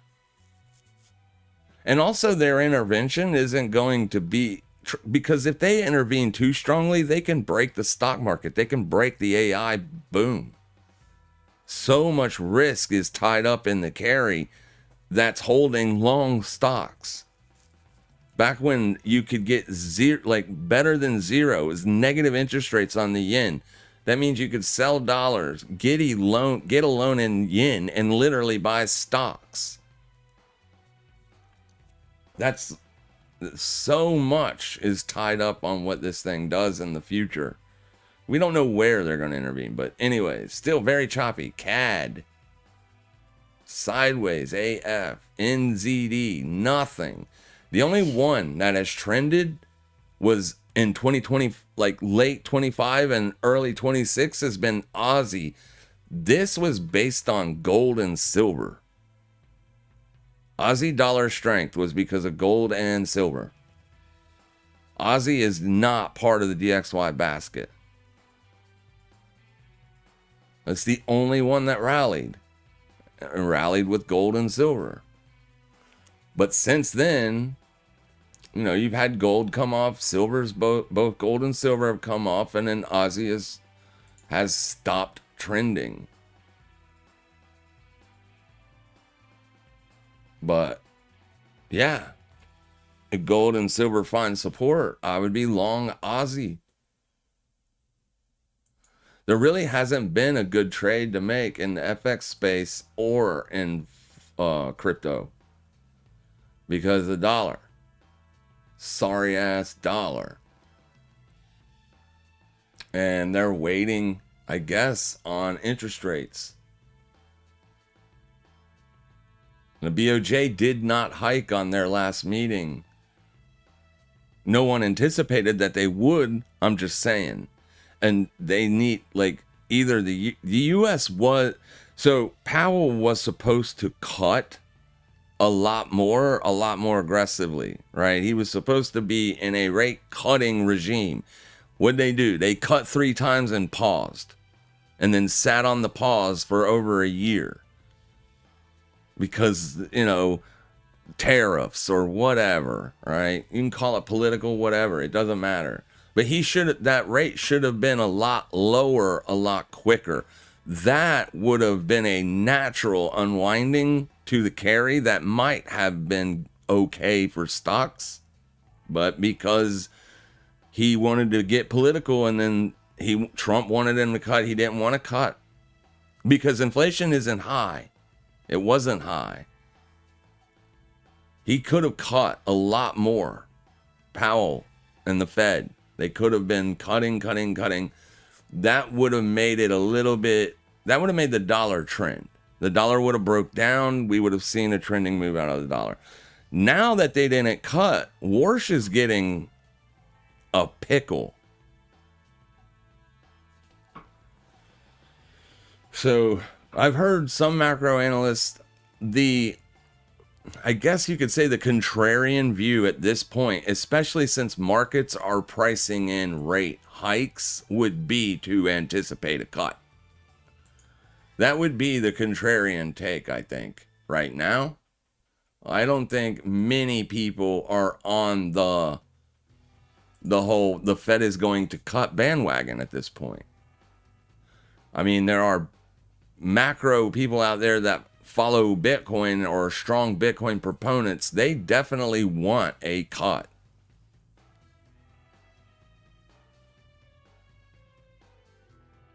They definitely want a cut, but I don't know that they're going to get it. Warsh he's known as a hawk on the Fed's balance sheet anyway. So we don't really know what he's going to do. And because of that, you're not seeing any confidence in prices right now. So we're going to need him to say something, to do something. He's going to have to make some kind of a move so we can get some of these markets trending. All right, Pingu is struggling here. Look at that. So that sucks because I am not chasing that. I wanted it to go back up and give me that midpoint. It wouldn't do it. So this is happening. I'm afraid this trade's probably going to be wrong. The dollar is trending to the upside. Not yet. I don't know what's going on with Bitcoin. It feels like it wants to go up. The dollar does. It wants to continue to go higher today. You got one more 30-minute period, but I mean, it's probably going to take off at that point, judging by what Pingu and Bitcoin are doing right now. Like, Bitcoin has reversed all of that upside spike.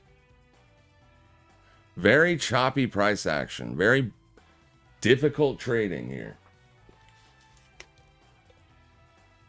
No confidence in any move.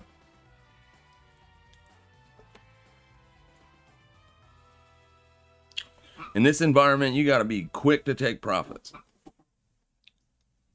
You get a move in your direction, you take profits, and you bounce. Until we get that Fed speech and we kind of know more about what he's planning or what he wants to do, or at least the direction he wants to take, that would be a lot. That would be enough, probably. Just give us, you don't have to tell us what you're going to do. Just give us something.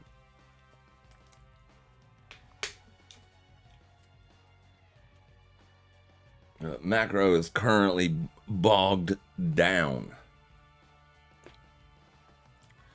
Pretty sure they don't want a strong trending dollar.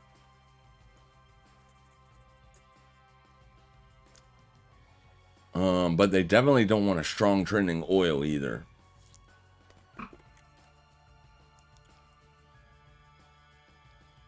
All right, let's see here. Watching local accumulation on silver in my zone. Local accumulation? What does that mean? I don't know what that means.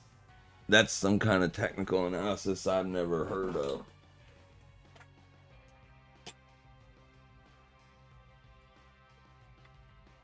You're watching accumulation around local lows, maybe? I would argue that the local low is way down there, but I mean,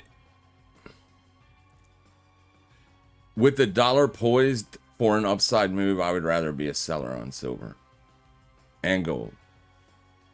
You don't have to agree with my analysis at all. You can buy silver long term for the hold. That's what most people do anyway. I think it's still expensive at $76 an ounce. Me, myself, and I. I think silver has to go back down to like 60 to be more usable in the economy. But, I mean, if central banks are still accumulating it, it'll go higher.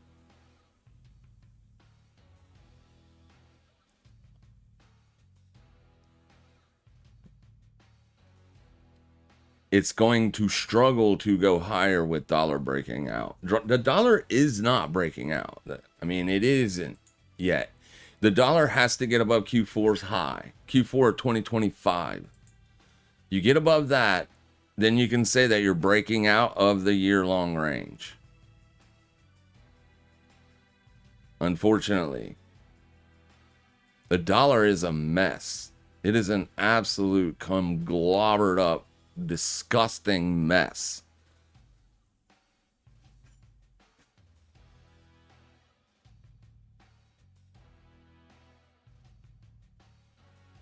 But this is the breakout point to the upside. So $100.50, and then the breakout to the downside and trend continuation would be under 96,780. That's monthly support. That's your lowest monthly close in this range.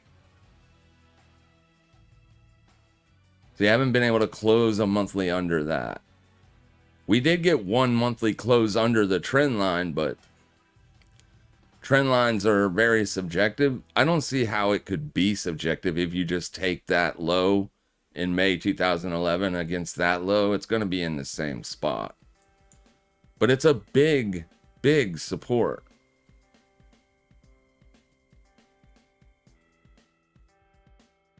Huge support.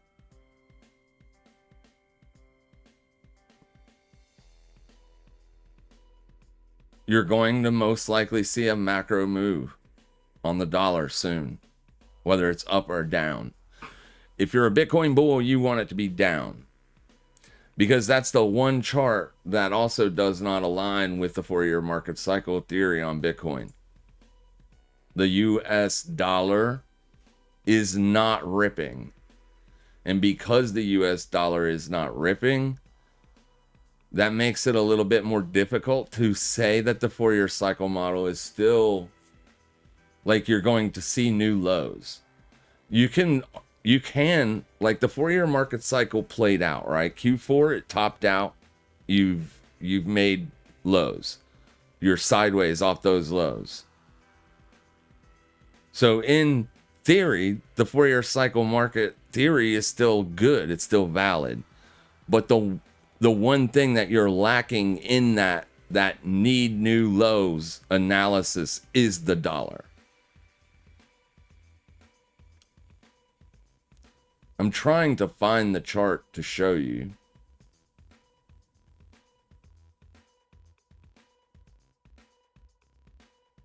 But for whatever reason,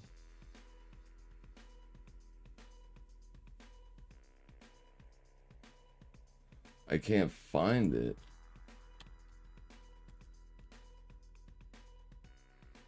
Right here it is.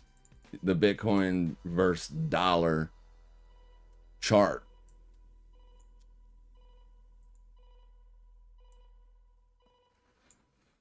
So it's in every one of Bitcoin bear markets, you've had the benefit of the dollar breaking out and ripping. This wasn't so much of a ripping breaking out move, but it was clearly moving up.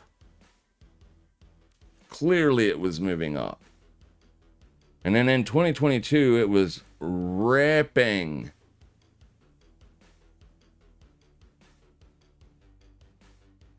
This is the first time that you haven't had the benefit of the US dollar ripping to the upside. But if you were to break out, then you probably would see Bitcoin make those lows.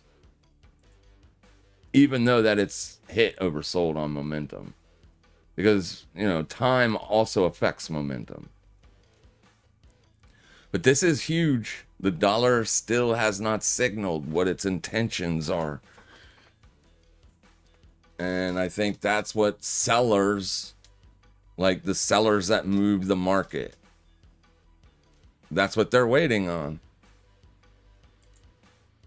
So if the dollar breaks out, I would anticipate Bitcoin does probably break down. But if it goes the other direction, right? If it breaks down, that would be nicely bullish, hopefully, for Bitcoin.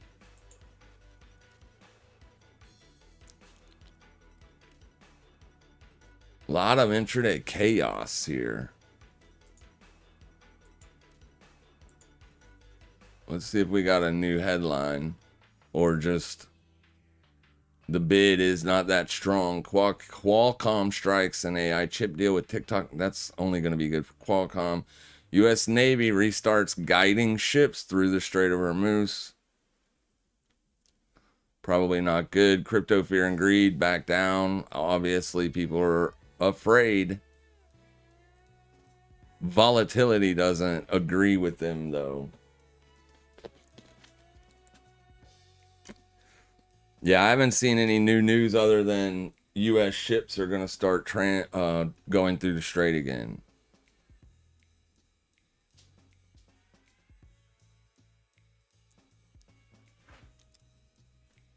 So I don't know how that would be bearish, but headlines are going to cause both aggressive moves in both directions, up and down. So it's going to have to be a close, a multiple closes under the 50 for me to get bearish. As long as price is above it, I'm giving the bulls the benefit of the doubt here, even though it looks nasty intraday. I could be freaking wrong too, so make sure your risk is mitigated. S&P 500 all-time highs, yep. Bitcoin must fall at some point. It doesn't have to, because to be honest with you, if people have lost interest in Bitcoin, you're going to need demand. And that's the one thing we haven't really seen at all in the month of May. Not on the side of retail. Like, we know that institutions are buying. We know that that's happening because they're literally opening new ETFs. And so they have to accumulate a position. Goldman Sachs was not even thinking about being involved in Bitcoin 6 years ago. So they've been building in a position over time. They're going to be building it here, most likely. I would, if I was going to offer a Bitcoin call selling premium strategy, then I would want to do that on the lows, because that means they're going to have to accumulate Bitcoin. It's a covered call strategy. So they have to own, or they have to at least own a Bitcoin ETF to then turn around and sell covered calls.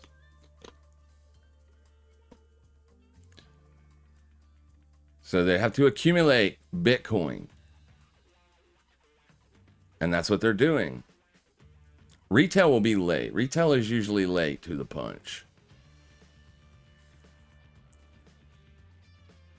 Bitcoin would probably have to rip to all-time highs and far above before you start to see that retail boom start to come in. And then after about a year of retail euphoria, that's about when I'd be taking profits again. Give retail a year of buying after all-time highs and then start cashing out, man. You got to sell on highs when you're making new highs. That's when you sell. You don't sell when you're making new lows. You sell on highs. If you're buying an asset that trends to the upside from bottom left to top right, you should get an opportunity to sell on highs. Unless you're buying all-time highs. Then obviously you'll have to wait for the next round of highs. I don't think Bitcoin's doomed. I mean, quantum is a risk. There's so many risks, but I think there's a lot more people agreeing with Saylor than not. But the more time that Bitcoin spends down here, the worse it looks. I'm not even joking. Yeah, like I said, it's more for a swing trade, which it won't even be if it keeps going lower. I'll get stopped out. It's a longer term trade. I'm buying it because of the 50. Right? If I'm buying it because of this, then this will dictate the position. It's not a scalp trade. There really hasn't been any decent scalp trades to take on Bitcoin. It's not moving. We need movement on Bitcoin. And when you don't have volatility, you don't have movement. Moving 1.5% every day is not, it's not something I want to be involved in. So this is a long-term trade. Yeah. Longer term. My entry is pretty close to there. As long as price is above it, I'll hold it. We close under it today, then I'll probably be done with it. I'll give it a couple of days to figure out what it wants to do. I thought for sure she was going today. Or at a bare minimum, taking out last week's high.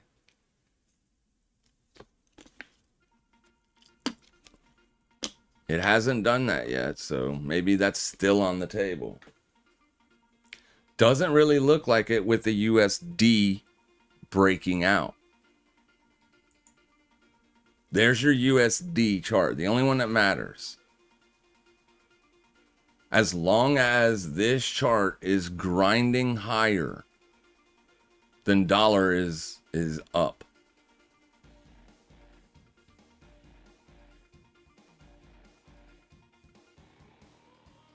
This is the same dollar as the DXY. So regardless of whether you're getting long euro dollar or you're shorting DXY, whatever, it doesn't matter. It's the same thing. As long as this is above yesterday's high, it's trending up. It wants to go higher. That's going to put pressure on Bitcoin. We wanted to see it start to roll over. It may be next month before that happens. Every down move gets bought up on this. Every one of these lows have been bought up. So this is definitely not what I want to see for long trades on Bitcoin, but I have to give Bitcoin the benefit of the doubt because of the 50. So chances are, if this breaks out and begins to trend, it starts to sniff out these longs up here, or these stops, then Bitcoin is probably going to lose the 50. But we haven't seen that break of correlation yet. We can pull up a correlation coefficient,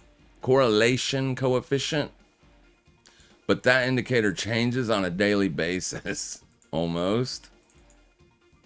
But let's pull that up and just give it a quick looky-loo.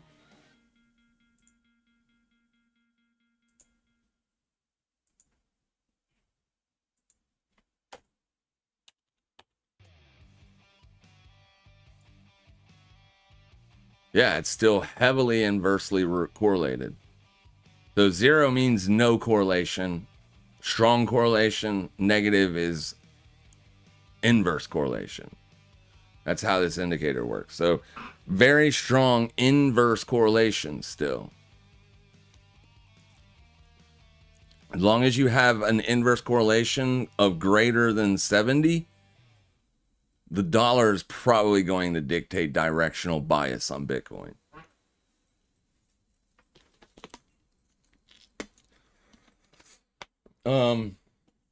Yeah. See this? This is what I was talking about. If this candle didn't make that new low, I wanted to see this one do it. This one is now, it's back up. It's not just a liquidation at this point. Your bullish momentum is probably going to stay strong on the dollar. I got stopped out of Pingu. It is what it is. I'll probably get stopped out of oil too if that does not stop. Chances are you're going to need some kind of very good headline to come out of the Middle East.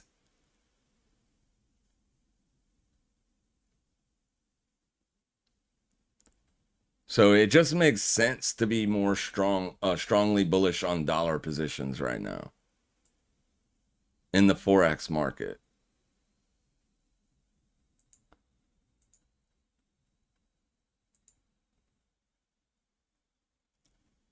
But just watch today's close with Bitcoin.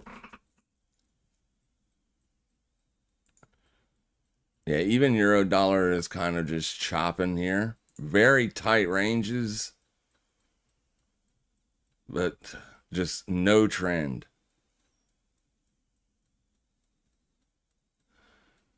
No trend.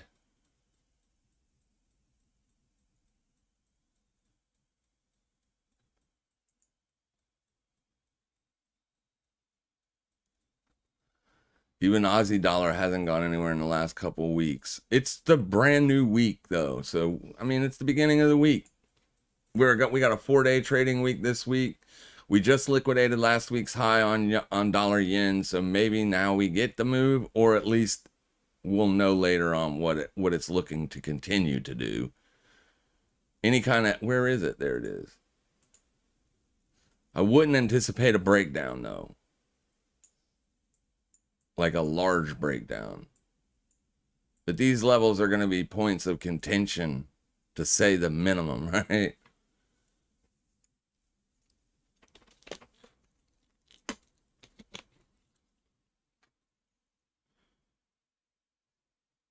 Strong dollar bids at 158.70.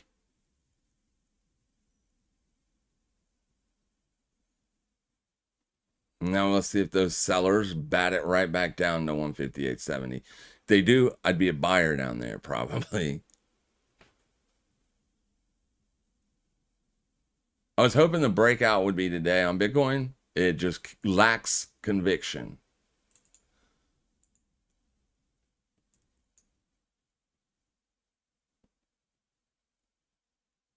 Very annoying trading. My short stopped. Let's go Bitcoin. Yeah, this kind of trading right here, you're going to get stopped down on both sides of the freaking market. My limit under on Bitcoin is sitting at 75,850. Yeah, I can't target 79,000. So your stop loss should always be correlated with what you're looking for in terms of profit. You can't just say, I'm getting long and I want you to dictate my profit target. It doesn't work that way. You have to dictate your own profit target, and it has to be well within what's expected given the current volatility, given the current deviation, expected move. Like Bitcoin's moving less than 1% or sub 1.5% per day. So if you're getting long in terms of a day trade, your stop loss can only be like 0.5. That would give you a 1.0 take profit target.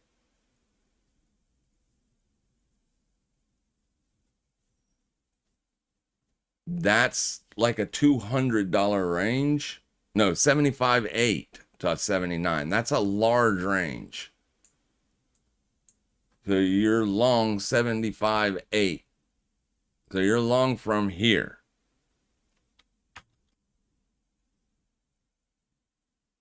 And 79 would be your take profit. You see how you're operating way outside of the range here?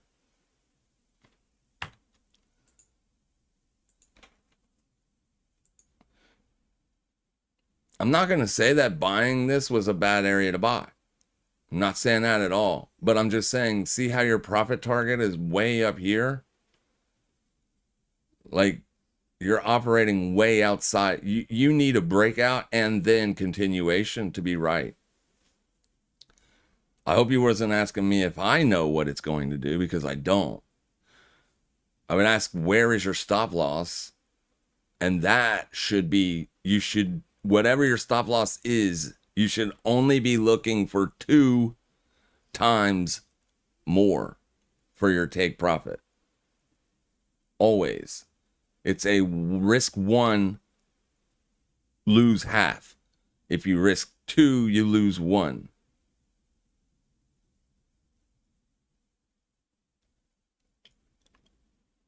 This would be more of a swing trade setup, which I'm fine with as long as Bitcoin is holding the 50. Yeah, I don't see why it couldn't hit 79K in the next few days. It's just not going to happen in a day. You're looking at right here, given this data, you're going back to May 18th to 26. So you're looking at 10 days of price action. Your expectations are far greater than what price is saying they should be.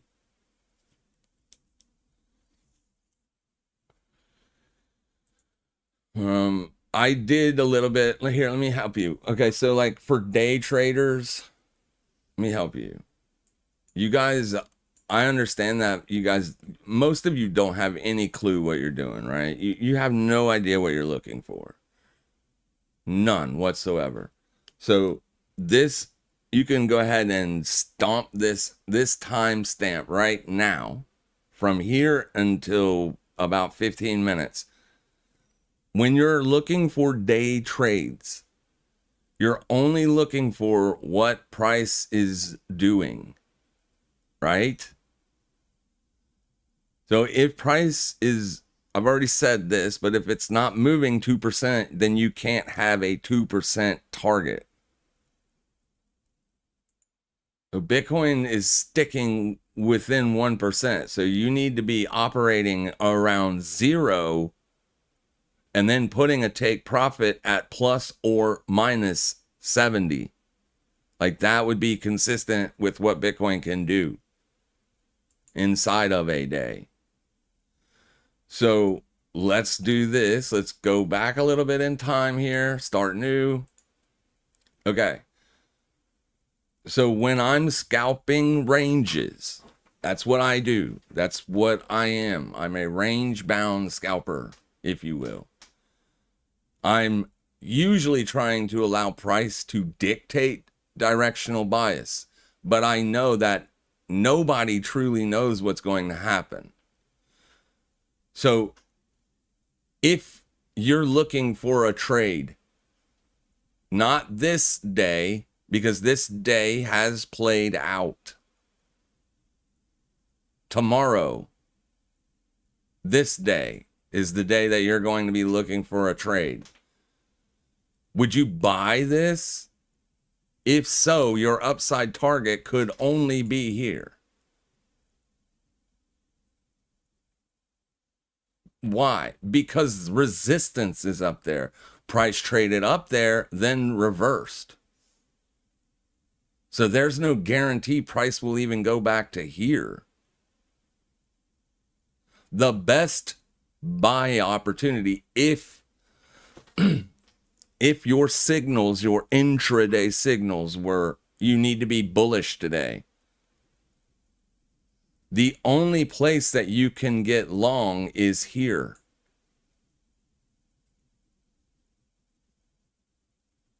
Then your stop loss could be like the low or this low. That means this is your width, your stop loss. Your take profit needs to be this width times 2.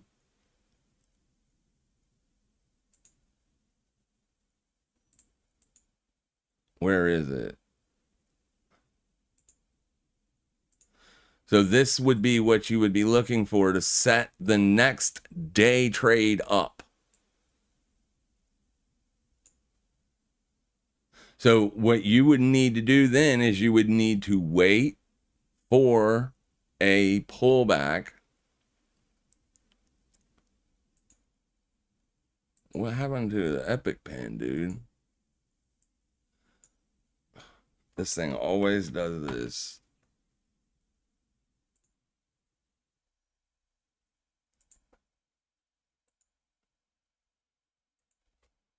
Always doing this to me. All right, here we go. So when this day opens, it's going to open here.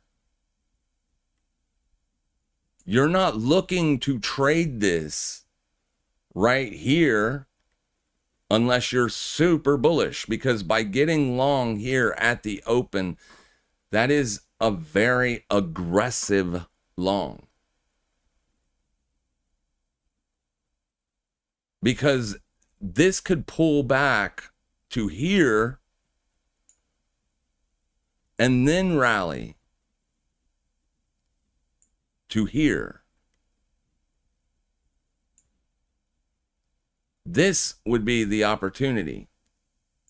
Or if there's a lot of momentum in the down move, then maybe here's the opportunity for the long.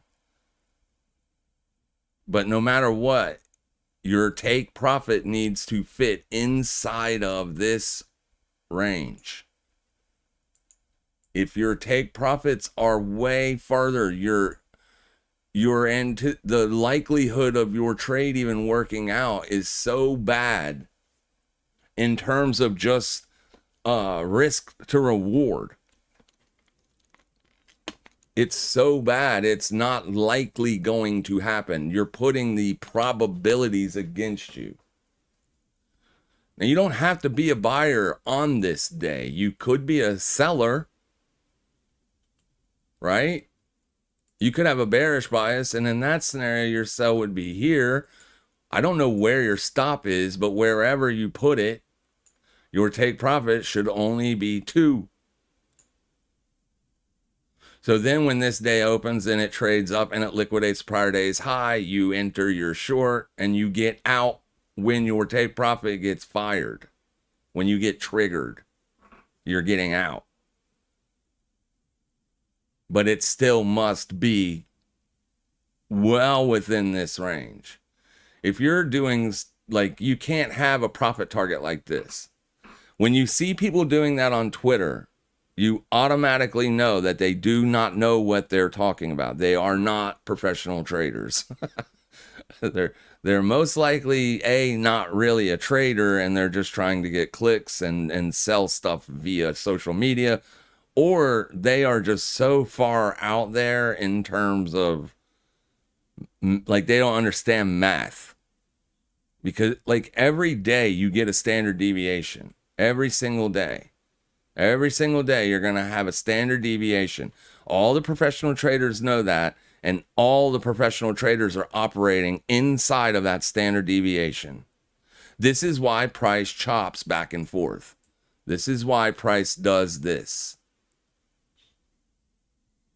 Because all the pros know on this pullback, they're buying to take profits here.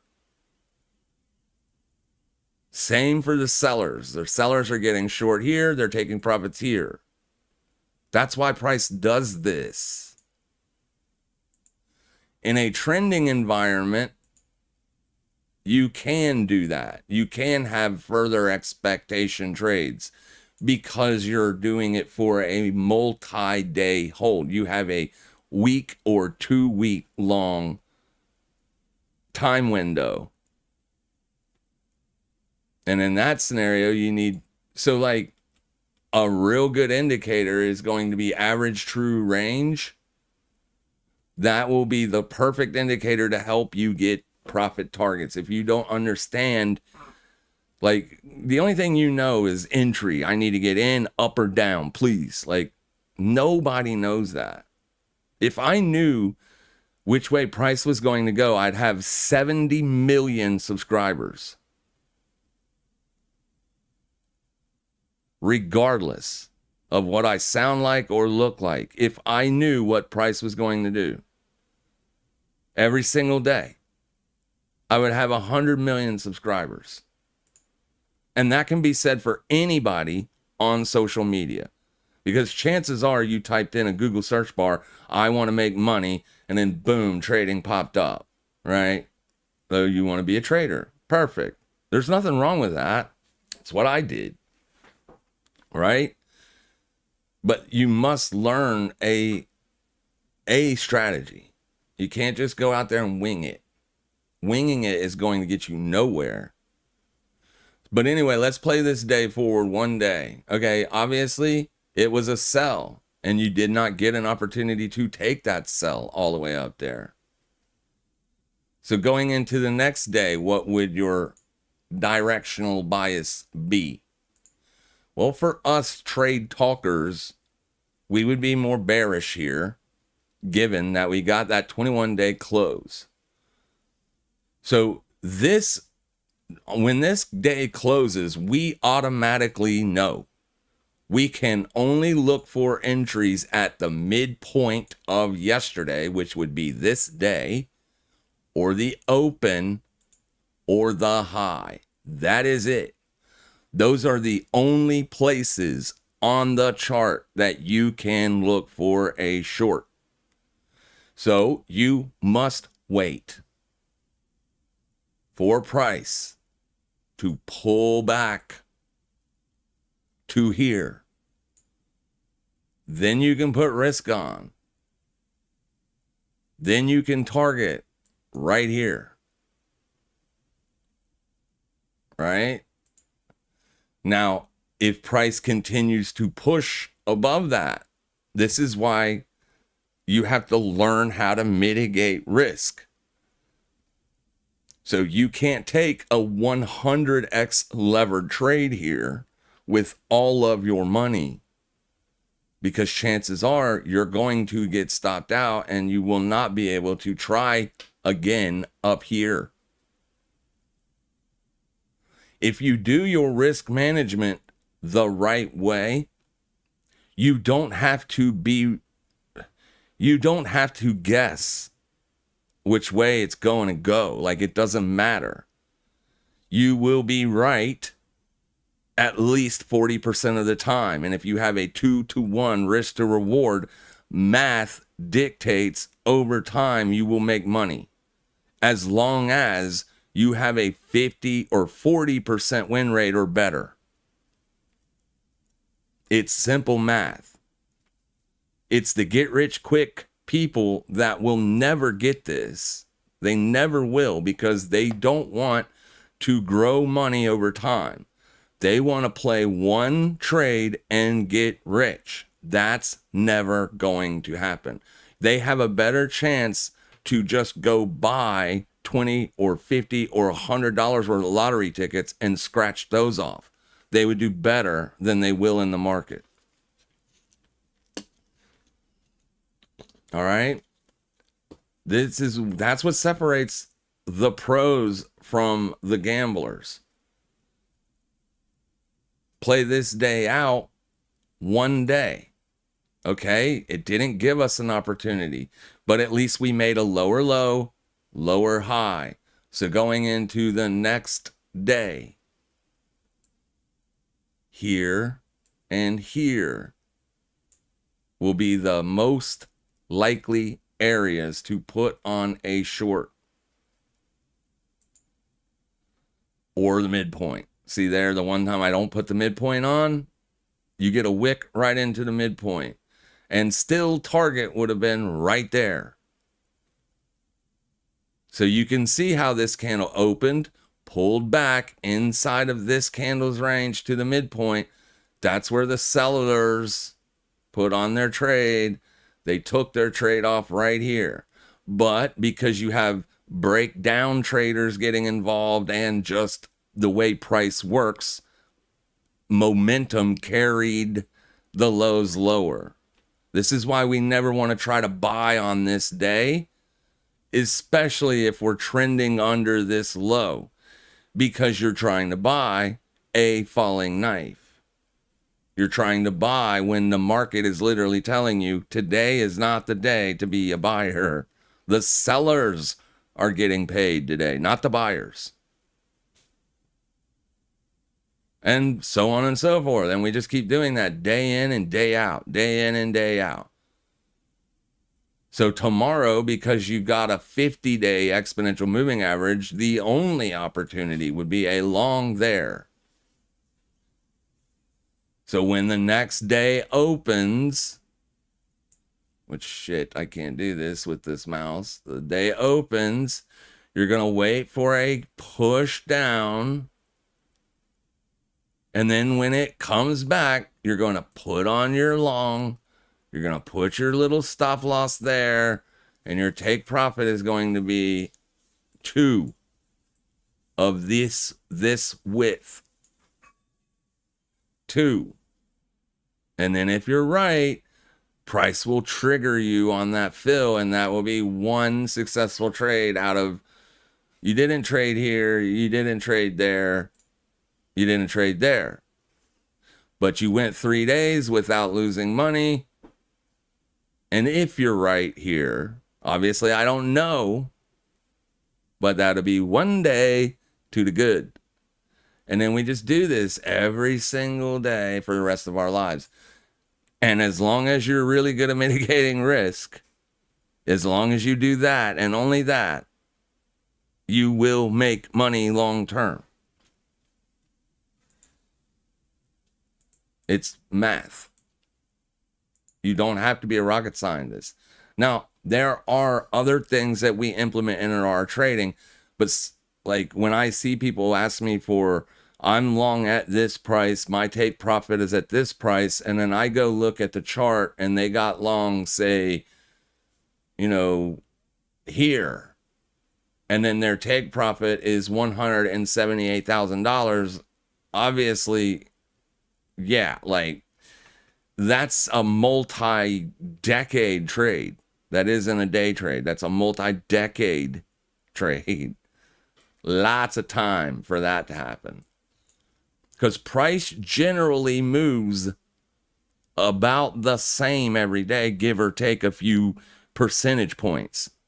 So like when Bitcoin opens to this day, it's going to, like, there might be news or some other chaotic event that sparks a lot of volatility or a lot of volume, and then you'll get a larger expansion. But generally speaking, whatever it did the day prior, you're looking for half that. You're looking to put on risk and get out of that risk half of what it did yesterday. That gives you more likelihood or a higher probability of being right than if you try to say just buy the open and look for a $9,000 move the next day. The probabilities of that trade working are 0. Whereas if you get long at 77.4, you have a take profit at 77.8, the probabilities are much higher that you're going to get paid. That's how probabilities work. All right, that's how it works. And you can see there, the buyers were not right that day. Now, I would have to go intraday to see if you got a wick under and then it moved up to the midpoint. But there's no point, right? There's no point. Chances are it didn't do that. Chances are it opened, traded up to the prior day's midpoint, and went lower. Because momentum. All right. I'm hoping, I know for a lot of people that this has been said so many times that it's just like, get out of here. This guy's, yeah. But I'm truly trying to turn the lights on for some of you guys. Because it ain't until you get that hallelujah or the light bulb comes on finally that you can then start to become consistently profitable. But you got to do the same thing day in and day out. I can't never tell you what price is going to do, not 1 second ahead of time, because I don't know. But I know where to put risk on because I've been doing this successfully now for many, many years. Right? So that's how you make it in this game. You find out what works, and then you deploy that over and over and over again. And that's how you make money. Your account grows long term. It ain't about being right from day to day. It's about being right 40% of the time with a massive sample set. So if you can get this and then just start implementing that little bit right there over a span of a year, you would have a big enough sample set to go, this strategy does not work.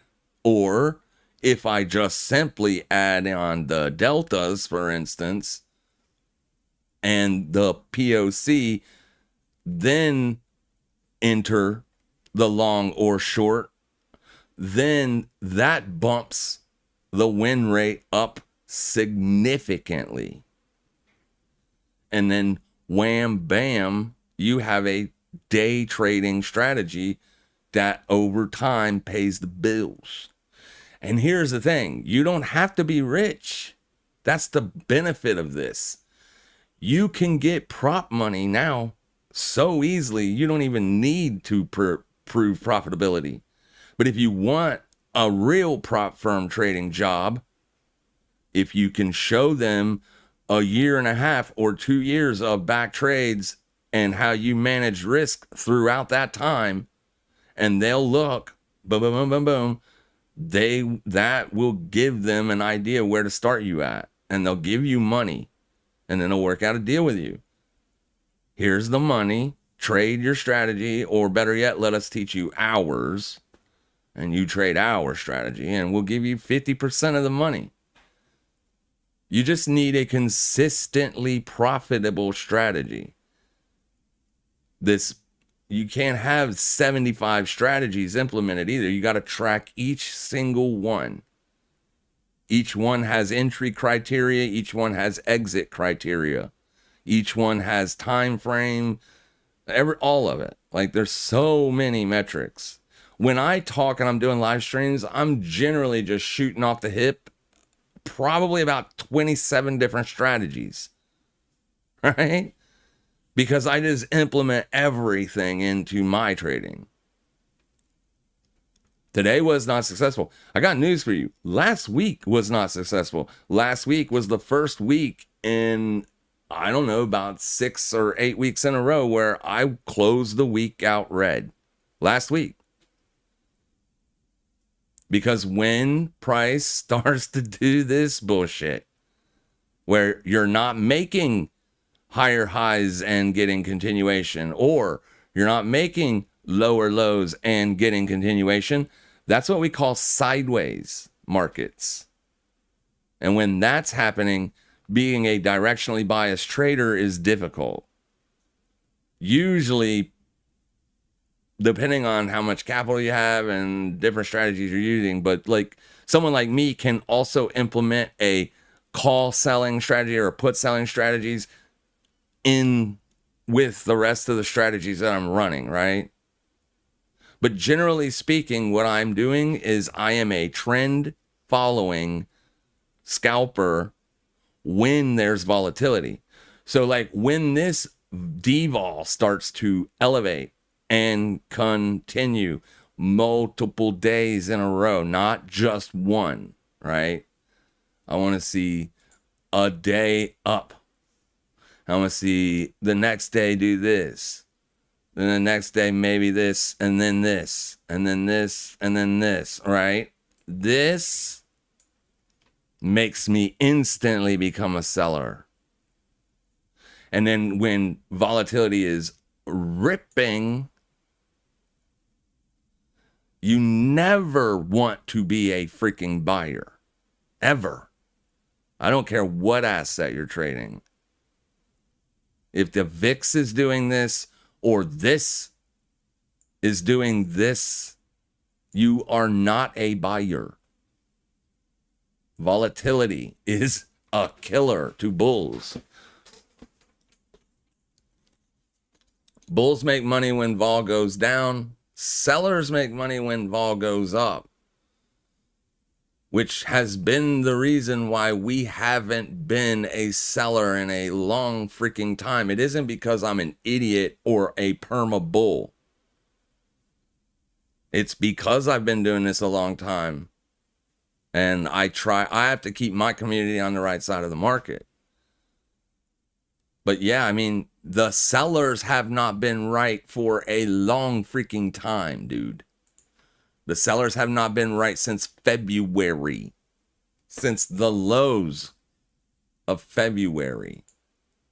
If you have been a bear on Bitcoin since this day, you have not made much money.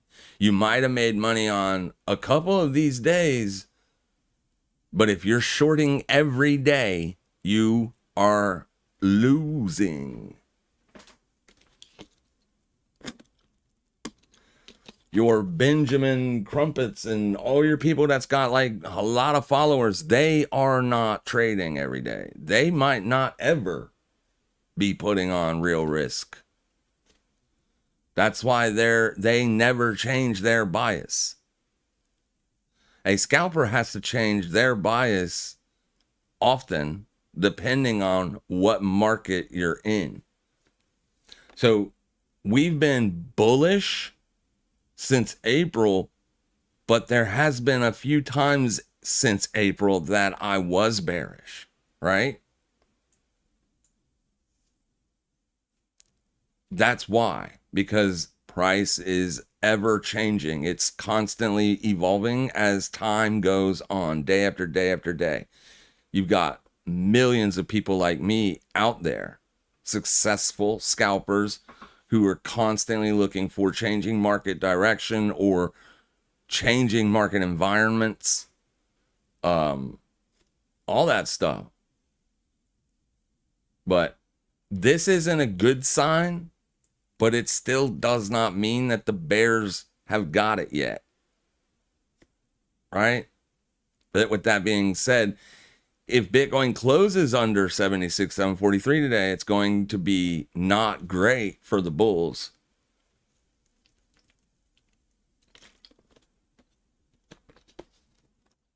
Because whatever they wanted Bitcoin to do from here will change. This could still just be a trap because volatility is so freaking low. But because volatility is so low and Bitcoin's price is no longer advancing, that is a risk for upside trades. Right? So today, my long on Bitcoin is going to be stopped out. But given this new information going into tomorrow, chances are I'll be a seller and I'll make it back up.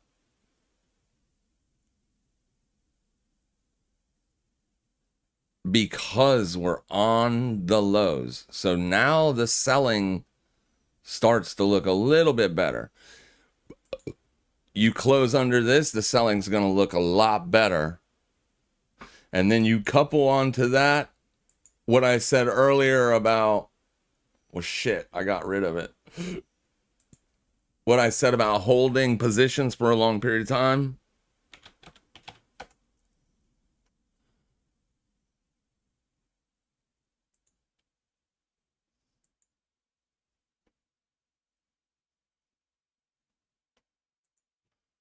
Because on a long-term basis, the sellers are getting paid to hold bearish positions. You're going to see a lot more sellers show up now.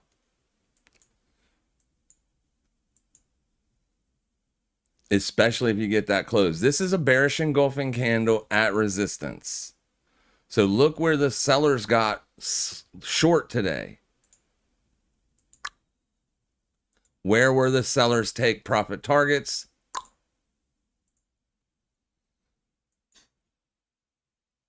Now, was that easy to do on an intraday basis? Depending on if you were patient seller, yes, it was very easy to do. If you waited for that, then put on your risk, you made money. And it wasn't because you were good at dictating directional biases. It had nothing to do with it. It had everything to do with just identifying where the good place to put short risk on is. That is all you're doing as a trader. That is all I am doing as a trader. Which is why when I say Bitcoin could go up or down, and then people tell me that Bitcoin is going to do this, Bitcoin is going to go up, I just roll my eyes. That's all you can do. Shake your head at them. Roll your eye. You know they don't know what the hell they're talking about. Nobody does. I haven't been stopped out yet. Wait. Let me refresh. I might have been stopped out. No, I haven't been stopped out yet, but if it continues to go much lower, I will be. But this is yesterday's low. Well, we're well under yesterday's low. So this is the next area for liquidity to take place for those liquidations. And it's only a single day. It's not a weekly low.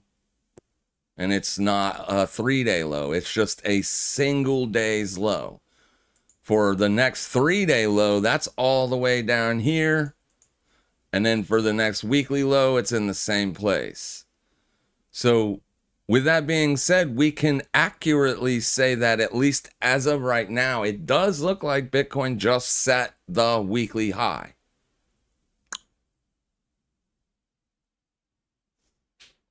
It does look like that. So this is the next zone of liquidity to get. So as long as Bitcoin stays under yesterday's low, or sorry, today's low. That's going to be yesterday's. Yeah, Monday's low. It's all the way up there. So why am I having a hard time finding that on an intraday basis? Oh, that's why. Okay, so that's Monday. This is Tuesday.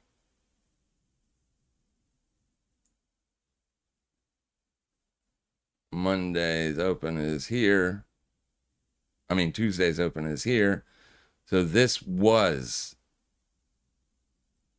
the low of day. I know it still says Monday because obviously I have the chart will change day at midnight, but that ain't Monday's low.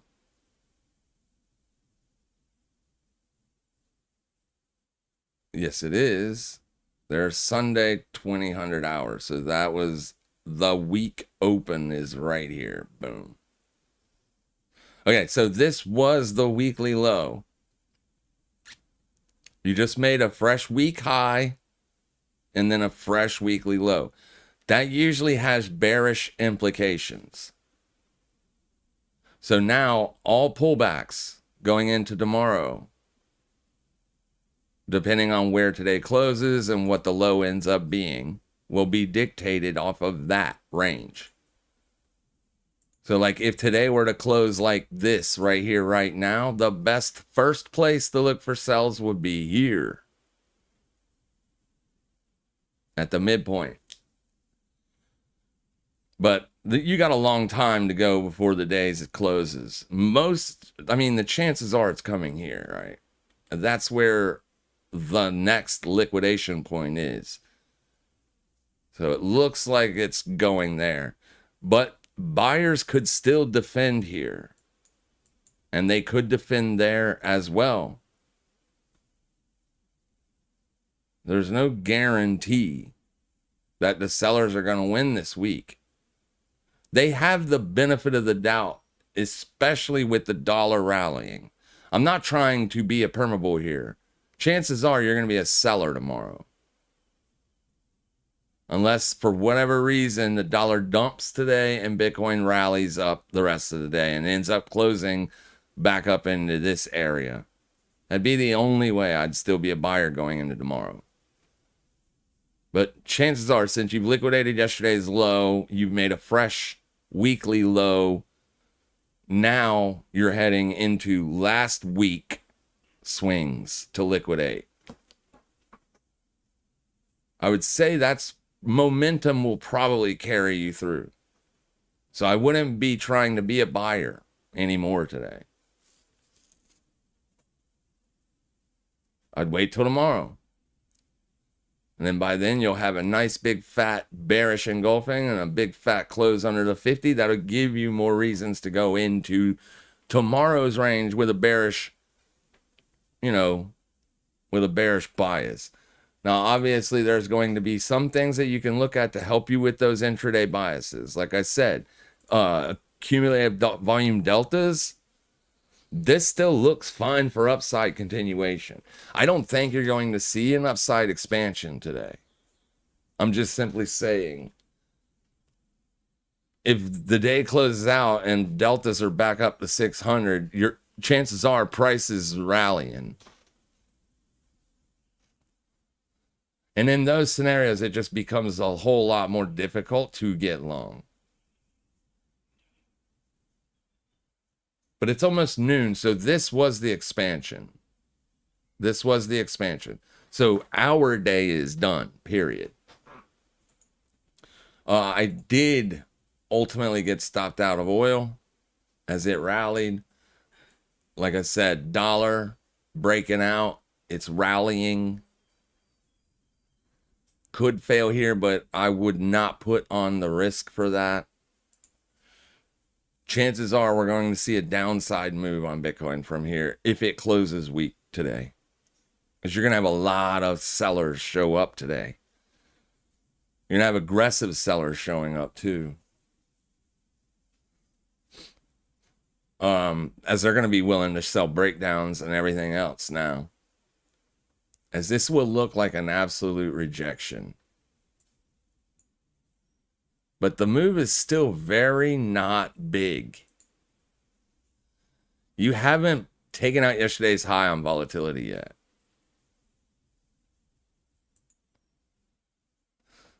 Now, I'm not looking for that to be like a liquidation or anything. I'm just simply stating a fact here. Volatility is spiking a little bit today. So is the VIX. So the S&P is pulling back also. So S&P pulled back today as well. So I'm assuming the war did not end.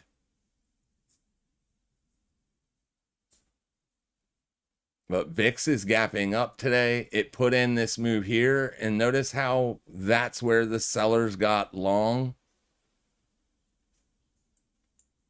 Right? The VIX gapped up. So coming into today's session on the S&P, the sellers were already like, yeah, the VIX gapped up. So yeah, I'd be looking for shorts when the VIX pulls back into this area. So the VIX pulls back into that area. That's when the sellers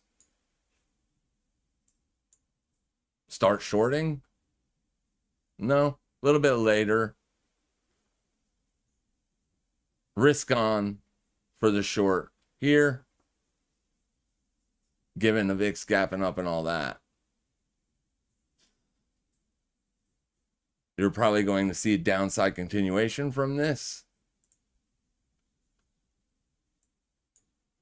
VIX has VIX has plenty of room to go higher. So yeah, I wouldn't be trying to buy the S&P on the highs on this pullback or sell the dollar and all that. Be careful. That's all we're doing. That's all we're doing, guys. We're not trying to anticipate what the market's going to do. We take some. So this morning, Fartcoin was one of the favors for the short. So let's back it up just a second and then we'll wrap this up. So Fartcoin gave us a similar spike as Bitcoin did. But if you notice right here, not yesterday, just today's data, notice this spike in volume. Okay, so like this was your day high. Here's your day open. This was your day high. So you liquidated the high of day right then at 1:30 in the morning. Then you pulled back a little bit. Then you came up and made another high. So there wasn't much volume as price started to trade up. But once it got up into here, started seeing that volume add up. That indicates that sellers are showing up. I know it says they're all buyers. That's horseshit. A lot of it is buying because its stop loss is getting triggered. But your sellers are taking the opposite side of that trade. They're just hiding their orders. So this is when big money gets involved. Once you start giving up all that stop loss liquidity. Look where your deltas are. This is your neutral line. So hypothetically, your sellers are the more aggressor. They're more aggressive than the buyers have been all day. So if you were looking to be a seller, once you liquidated all of those swing highs, you could have put risk on Fartcoin, given that you did see a spike in volume up here and the sellers are still the aggressors.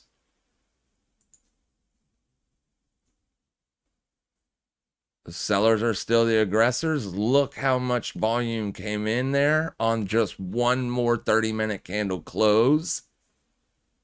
See that? That's a shitload of volume that happened in 30 minutes.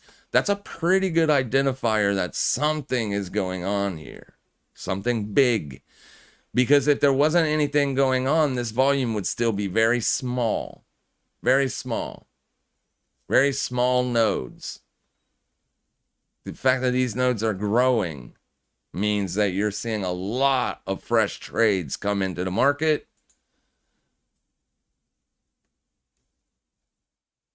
Look at that. You could have been a seller here.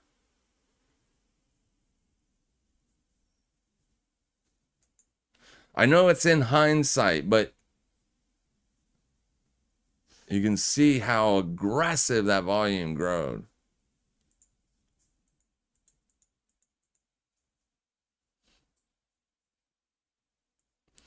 Still did not become the new POC, but it's fine. Most of this volume didn't come in until 6 o'clock in the morning. 6:30, 6:37. And it came right up into here.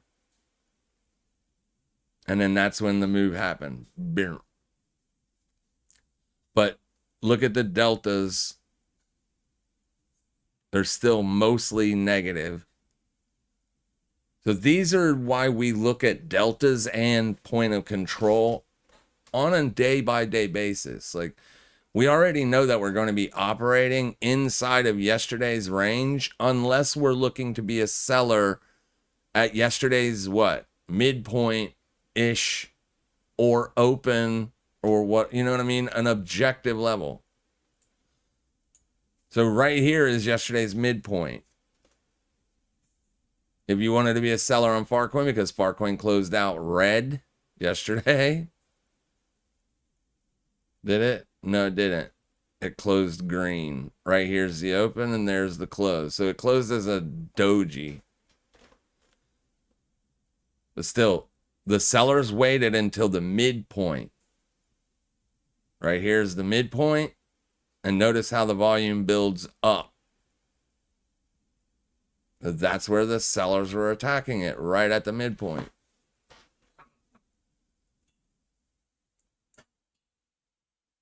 And we always take profits ahead of, like, had we been selling here, our take profit would not have been a fresh day low. It would have been right in here. So say we didn't get short at 6:30. Say we got short at 10 instead. Our take profit's going to come in shy of the low of day, just in case it doesn't make that fresh day low. But notice that's a 3.5% move. That's plenty big enough in terms of a percentage move to get paid, to take profits. And some days you're just not going to have a perfect setup. There wasn't a perfect setup to take today. Pingu ultimately did reject the week open. It's the level we were looking at, or we were interested in shorting. I got stopped out because I put the short on too quick. That one got me, and then it rolls over. That happens often. You can be the best trader in the freaking world. That is still going to happen. It's going to happen. Get used to it. There's going to be days where you get stopped out, and then price goes on to move 50% in your direction. It's going to happen. It's going to happen often because we're trying to put risk on every single day. Week open retests are going to be good areas to look for sells, especially if the VWAP is under the week open. I don't care where price is. If you get this signal right here, this is your week open.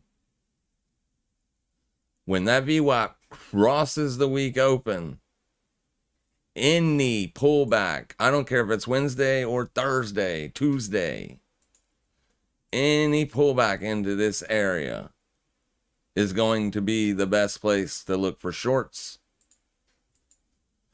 Now, when that happens, it feels much better when you have negative deltas on that day and the POC also from that day setting on the high. That's a perfect setup.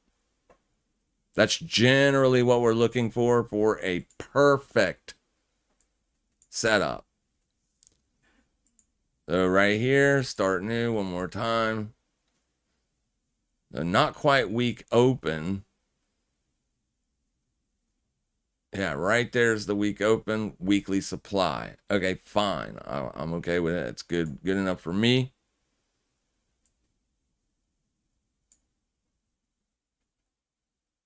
Oh, this morning I was looking at right here just because that's where that 4-hour liquidation was. But always the best trade right here is where that VWAP crosses.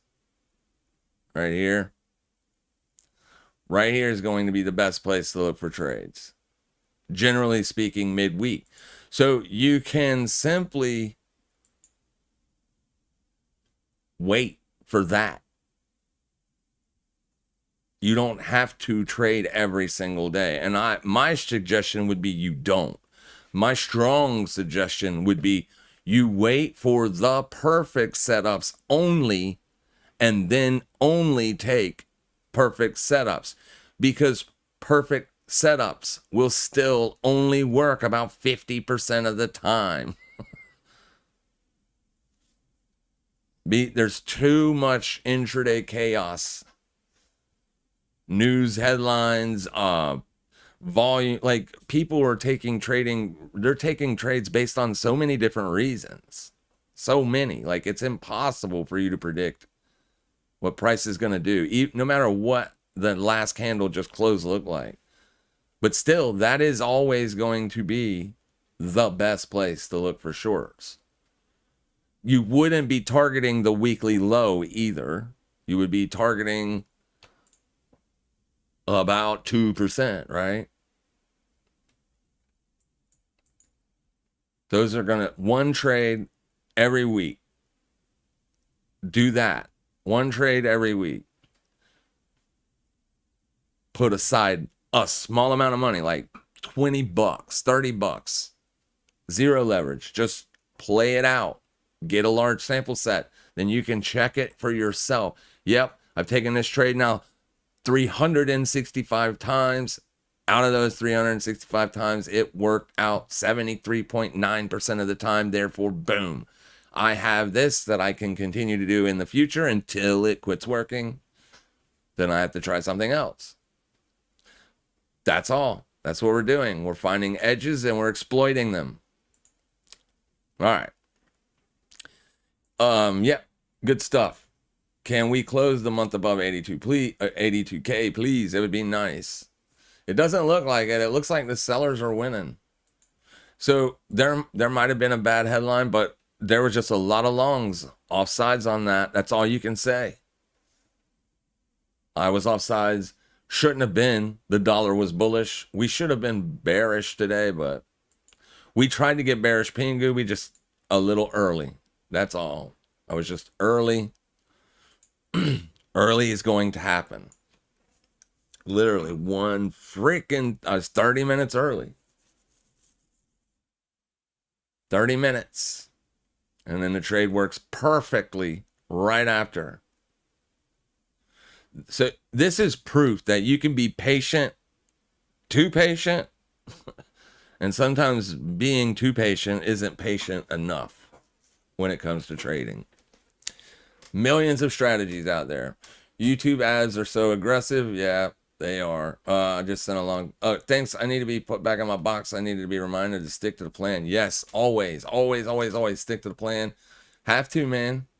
All right, we're going to take off. Yeah, I am too. My wife's got bacon cooking. I'm going to eat. You guys have a fantastic rest of your day. I'll see you on Thursday morning. Make sure you guys trade safe. Make sure you trade smart. And as always, happy trading, everybody.